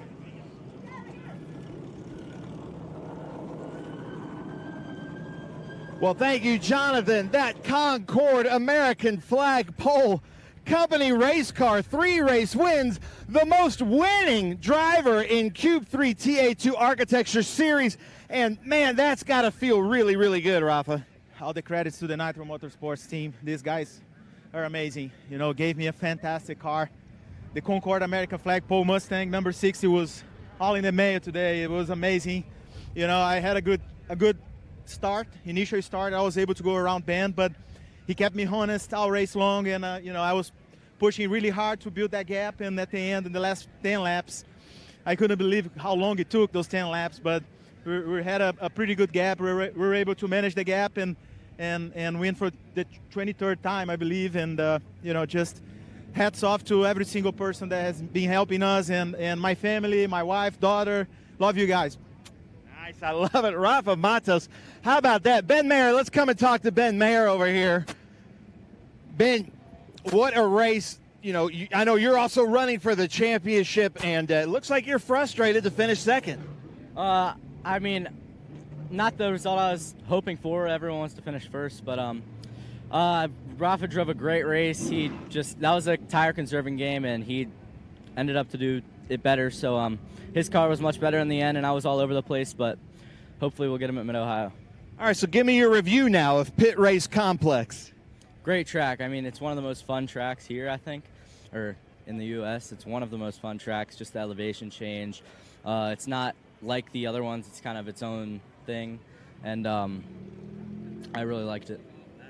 I love it. Well, congratulations. Mom and Dad are here cheering for you. Nice job from Ben Mayer, Nitro Motorsports team. But we got to come over here and talk to Quapple. Carson somehow right near the end able to get past Jake Drew. Scott Lagacy's been bragging about you here for a while, and here you show the talent. Nice job. Yeah, thank you. It was a really fun experience here today at Pittsburgh. We really seemed to have a pretty good car. Didn't really qualify the greatest, I guess you'd say, but I knew in the race we were just going to have a better long-run car than most of them, and fortunately we were able to stay on track and keep the Scott Lagacy Racing Chevrolet to a good finish. And speaking of, let's talk to your costume designer here. How was the race for you? He's not telling you the whole story. We had a failure in qualifying, and he did a hell of a job just to qualify it where he qualified it when we got it back. So special racer right there, and he's a lot of fun to work with. Now, what you didn't see there, and you don't know this, Scott, but you never pushed Tony's camera away, but he was trying to keep you from getting shots at that because Carson races in all different series, so we appreciate that and appreciate the hustle here at Winner's Circle. We had a wardrobe malfunction, so we had to fix it real quick. Awesome. Well, Carson, congratulations. But then we're going to come back through and talk to our Pro-Am people, but I think Thomas Annunziata, let's talk. I didn't get to talk to you at Grid this morning. I watched you last night. I was yelling at the TV all the way from Sonoma Raceway in the Xfinity Series and got caught up in that melee there at 4 and 5. But then here, starting at the back and working your way, was it 5th? Is that where you ended up? I believe 5th, yeah. I'm not sure where we'll get with penalties, but yeah, 5th. Nice. Well, I see a little arrow work you did there on the front end, but nice job. Thank you, yeah. It was hard to pass here, very, very hard. We didn't have quite the car under me. I wasn't here for practice or qualifying, couldn't really set up the car. But these Nitro Motorsports guys did a great job. Adam Andretti did a great job getting the car somewhat in the window. It was a little tight, but I did my best to get around everyone I can, and I think the car shows that just nicely. So, yeah, 5th place, not bad. Trailing in the points a little bit, but 3rd weekend in a row starting last. So I think we've limited the damage that happened over the last couple weekends, and I think we could get a good run in the next 6 weeks. Well, I think he is our cool box move of the race. But Jonathan, Adam, I'm going to send it back up to you in the booth. Well done to Thomas Annunziata, and of course thanks to Adam Andretti, both here in the comms, and as you heard, Thomas thanking him for setting up the car. But confirmation of the results of our Cube 3 Architecture TA2 Series sees Rafa Matos with another historical 23rd win. No one has more. Ben Mayer, second, disappointed. Carson Quapple quite happy with a third place. Jake Drew in fourth. Annunciata in fifth. Kisera, the local man, in sixth. And Mosak under great pressure from Lostowski, but holds on to seventh. Lostowski eighth. Hurley ninth. And Barry Bowes rounding out the top 10, but winning in Pro-Am. Then further down, Eric Caton, he's in the National Championship. And then the next of our Pro-Am is Chris Durbin. He takes second, Sheehan in third after that spin and off. Then it's Gallagher 14th, Abate. Merrill did make it up to 16th, but that is nowhere near where he wanted to be, second in the championship at the start of the weekend. Caleb Bacon 17th, and Jared Odrick hit the tyre wall, but can take it. He is a superstar of NFL. Now, we were talking about cool moves. Well, let's take a look at our cool box. Coolest move of the race. And, well, Annunciata on Kisera. And you can see Annunciata just turns it nice and tight, and that is a classic overtake. Kisera giving him room, I may add, but really not really left with much to do. And Thomas Annunciata starting from the back, making it all the way up to fifth. No question about who is our coolest man out there today. He gets the cool box coolest move of the race. And as you can see, all the cars that are going to be on the podium are now gathered, and we've got the photographers down there, and in a moment we will get the podium underway.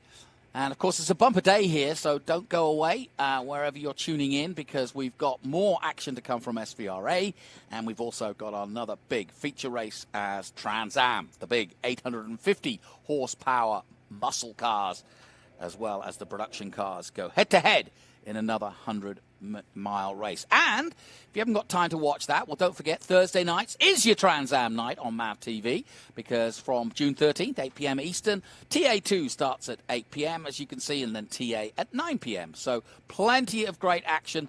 What else can you do on a Thursday night? What would you want to do on a Thursday night except be right in front of the telly watching MAV TV?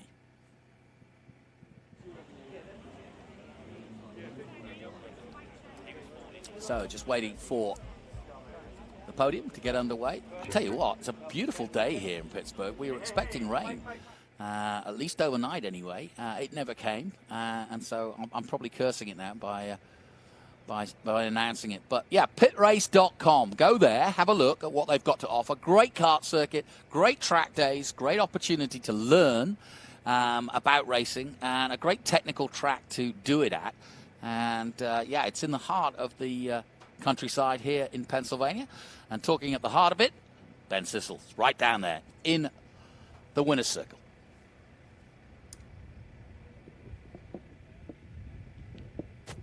All right, Pittsburgh Pit Race Complex. Let's get loud. The Cube 3 Architecture TA2 Series. There we go. I like that. This is going to be a party. You just witnessed history. This is the first time the Cube 3 Architecture Series has ever raced at the Pit Race Complex. An unbelievably beautiful, really well manicured, really fun racetrack. But one thing we didn't know is how it would race, and we just proved that with an unbelievable race. Did you guys enjoy that race here today? Nice. I loved being up on Spectator Hill, seeing all the spectators. That was a lot of fun. We are going to start with TA2 Pro-Am. And now listen, we have a hometown person up here on the podium too, so you're going to have to get really loud for him. But right now in third, let's hear for the number 97, Tom Sheehan. Now we have Nick Middleton here with Cube 3 to present the trophies. We appreciate that. The owner, CEO of Cube 3. How about a round of applause for Nick Middleton? Nick, we were both kind of wary on how this track would race, but man, we kind of proved today, unbelievable track. Race number 6, that was an awesome race for everybody. Everybody knew, didn't know what they were coming in for today. The weather held out. We were expecting potentially a wet race to start with, but everybody did a phenomenal job, and we look forward to coming back potentially another year. This is a great race. Thank you for everybody attending today and all the competitors. Nice, I love it. How about that? Nick Middleton, Cube 3 Architecture, supporting the series, but from Pittsburgh, Pennsylvania, sporting almost a terrible towel color car. Let's hear it, ladies and gentlemen. Second place, Chris Durbin.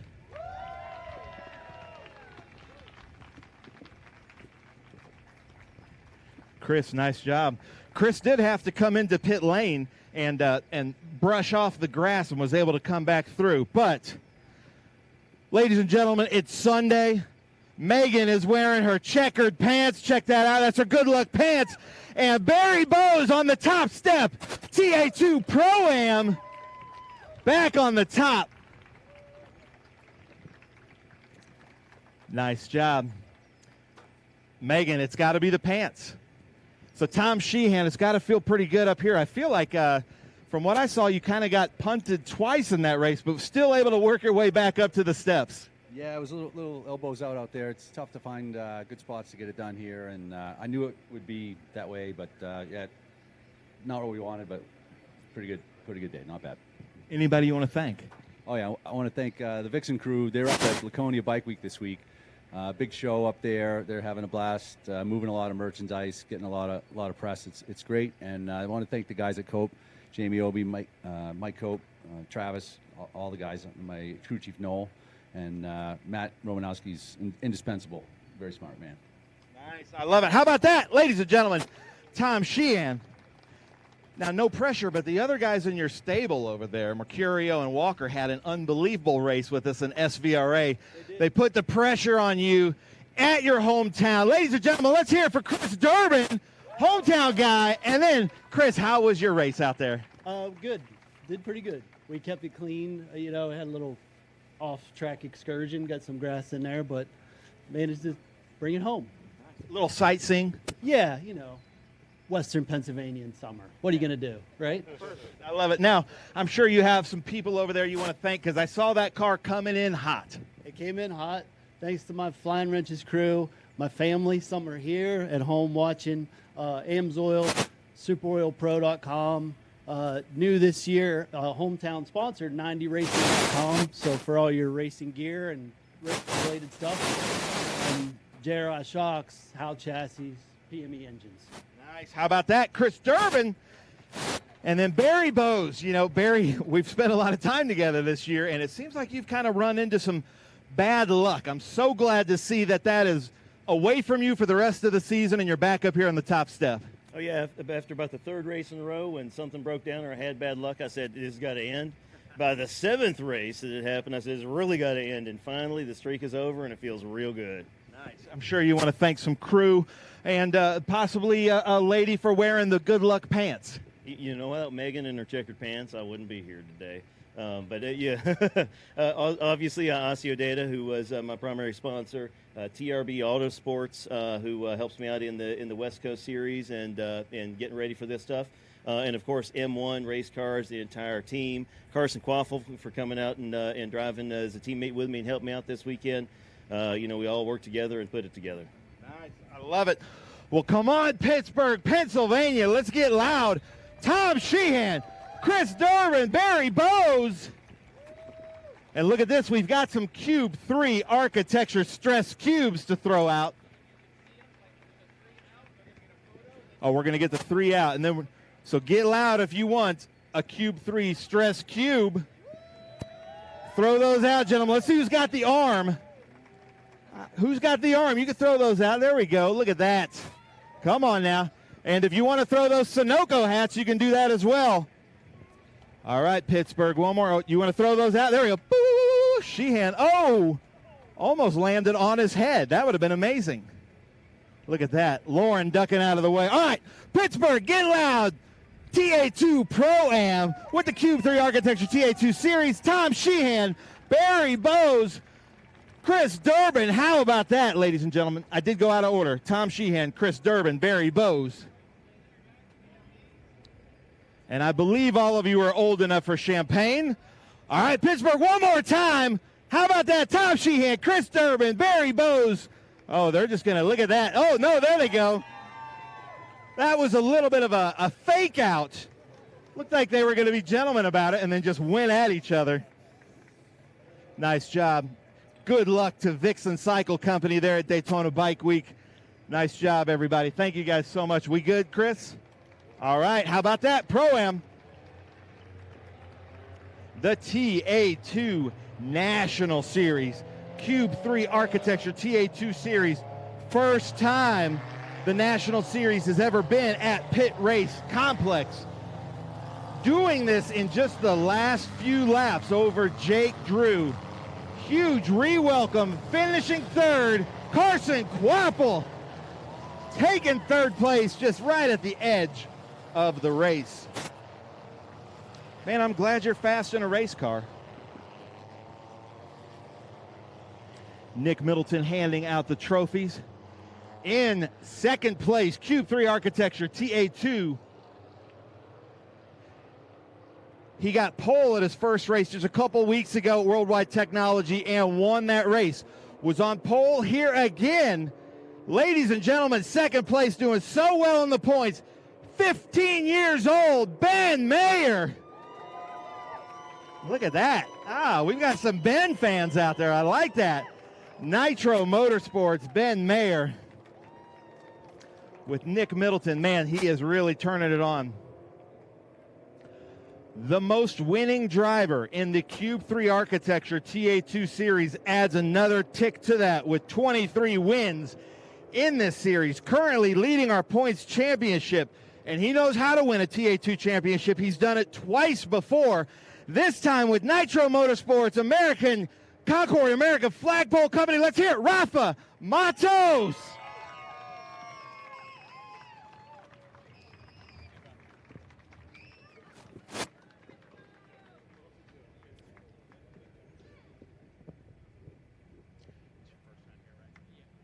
So, ladies and gentlemen, Carson Quapple, first time here. You can see we had to kind of duct tape some patches on here. I love it, but man, unbelievable hustle out there. You just kept climbing and climbing. And where were you finally able to get Jake Drew?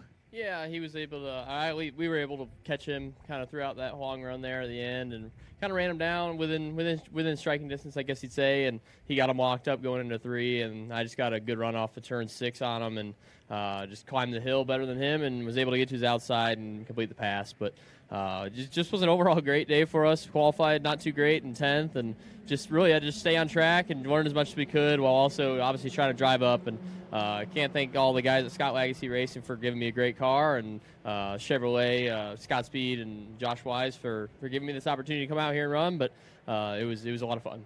Nice. How about that, ladies and gentlemen? Carson Quapple, unbelievable. Congratulations. I love having you back in the series, too. Ben Mayer doing so well. I love seeing you. I was up on the hill watching a little bit with your mom and dad. I know, and it's weird, you get out, you finish second, and I could tell by your face, not the result you wanted. Usually people are pretty happy with a second place. I wasn't bummed out, but I was bummed out, but it's not the worst result that could have happened. I could have not finished the race, and that wouldn't have been very exciting, but that was great race. Rafa took advantage of the start, and because no one has been here before, so no one knew how it was going to race. So he took advantage of the start and got out front and just led the whole race. Took care of his tires much better than I did, and I was all over the place in the end. And I just want to thank all of my sponsors, BOE Marine, Garmin, my parents, the whole Nitro Motorsports crew, my brother, and Nick Tucker for helping me, Rafa, and also Tyler Casera for coaching me to make me fast. Nice, I love it. Thank out to the brother, too. Now where's Parrott? Where's Parrott? Because last time he didn't come to a race, you won. So what are we doing here now? I wish I could have won for him, because I won for Ron at Worldwide Technology, but I'd like to thank him as well for just working on my car for the past races this season and making it fast. Nice. How about that? Now, ladies and gentlemen, 23 wins in the TA2 series. Another win here, third this season, I believe. And then top of the points, Rafa, this has got to feel good. It feels great. All the credits to the Nitro Motorsports guys. Nick Tucker and Johanna Tucker, they did an amazing job assembling this team. There's so much talent in the team. Every single crew chief of the team it's very experienced, very talented. They prep 6 very fast race cars this week, and I believe for Mid Ohio we'll have 7 cars. So it's a massive effort. So all the credits to the team. A big thank to our our sponsor, Concord American Flag Pole Company, believing in this project. PME engine, Sabelt, RI helmets. You know, it's a proud moment for the team. We're halfway to the championship. It's an important moment. We got to keep pushing, and you know, I truly believe that there's the big picture. It's a championship, obviously, and that's what we're working on. And hopefully, baby steps, step by step, we'll conquer our third championship here. Nice. How about that, ladies and gentlemen? Hold them up high and proud. I'm liking this crowd, Pittsburgh. We're going to get louder, though, okay? Can we get louder? Come on now. Yeah, we're going to do this. Hold these Cube 3 architecture stress cubes. Augie, you and your family, they have fun? Nice. I love it. All right, come on now. Get loud. Carson Quapple, Ben Mayer, Rafa Matos, Cube 3 Architecture TA2 Series. All right, you can throw those things out if you want, or if you want to keep them. If you're stressed, you can. Ben throws it at his brother, not to his brother. All right, and you can throw out those hats if you like, or you can keep them. Who wants a hat from Rafa Matos? Oh, there we go. I like that. Right at Chris, too. All right, Pittsburgh, come on. We're getting to the last chances here. Let's get loud. Carson Quapple, Ben Mayer, Rafa Matos. How about that? Aaron Creed, you give this a thumbs up? Great race? Nice. I thought that was a fantastic race. We love being here at the Pitt Race Complex. Unbelievable track. So we do have, you know, an underage driver up here that is not allowed to have the champagne. But let's see what happens. Oh, a little cheers from Rafa. You're going to be gentlemen about it? Oh, no, he's going for it. Oh, look at that. Come on, Pittsburgh, get loud. Quapple right into the eyes of Rafa Matos. Nice job, guys.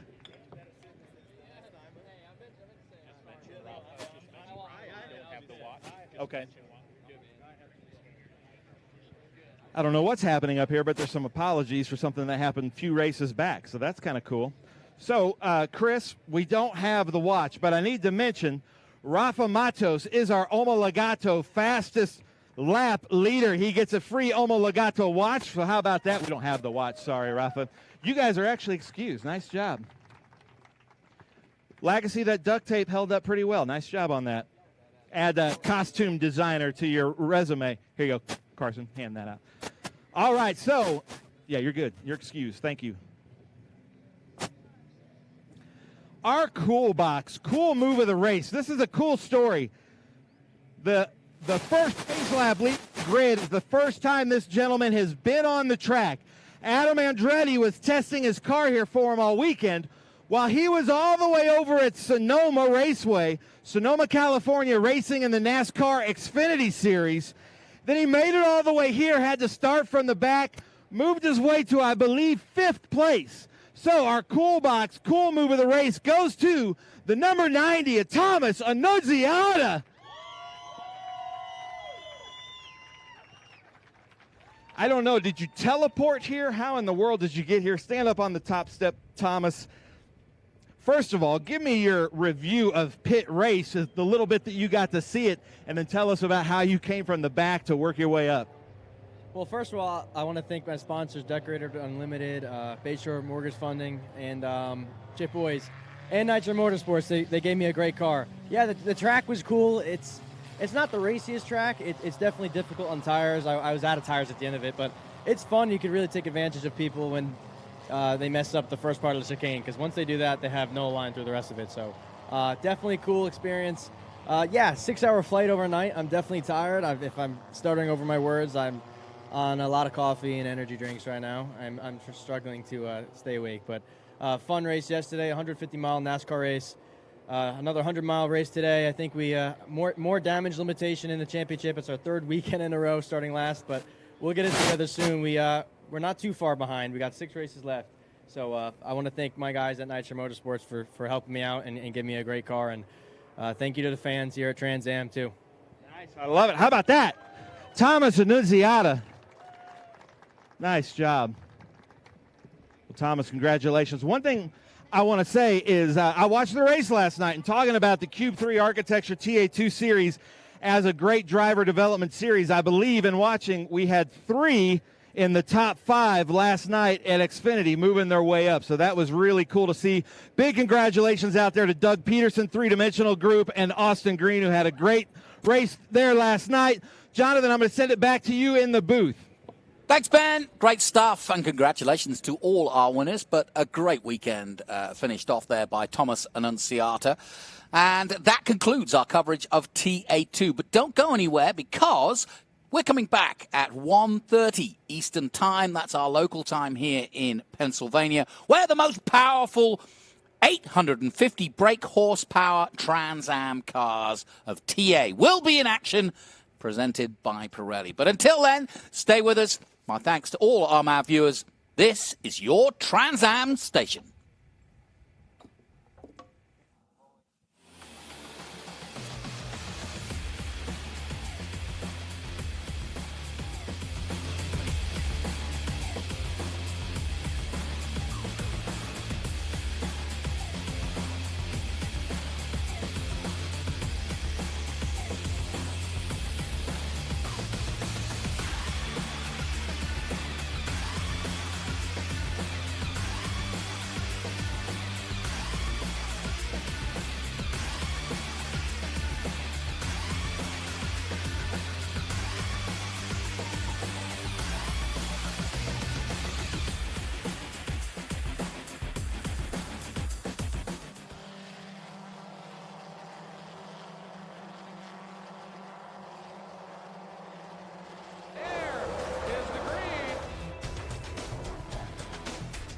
Kind of controls things, and how he rockets by Sima. There's Boris said. One of the ways you overtake here at Sebring is really good in the braking zone, like this one right here.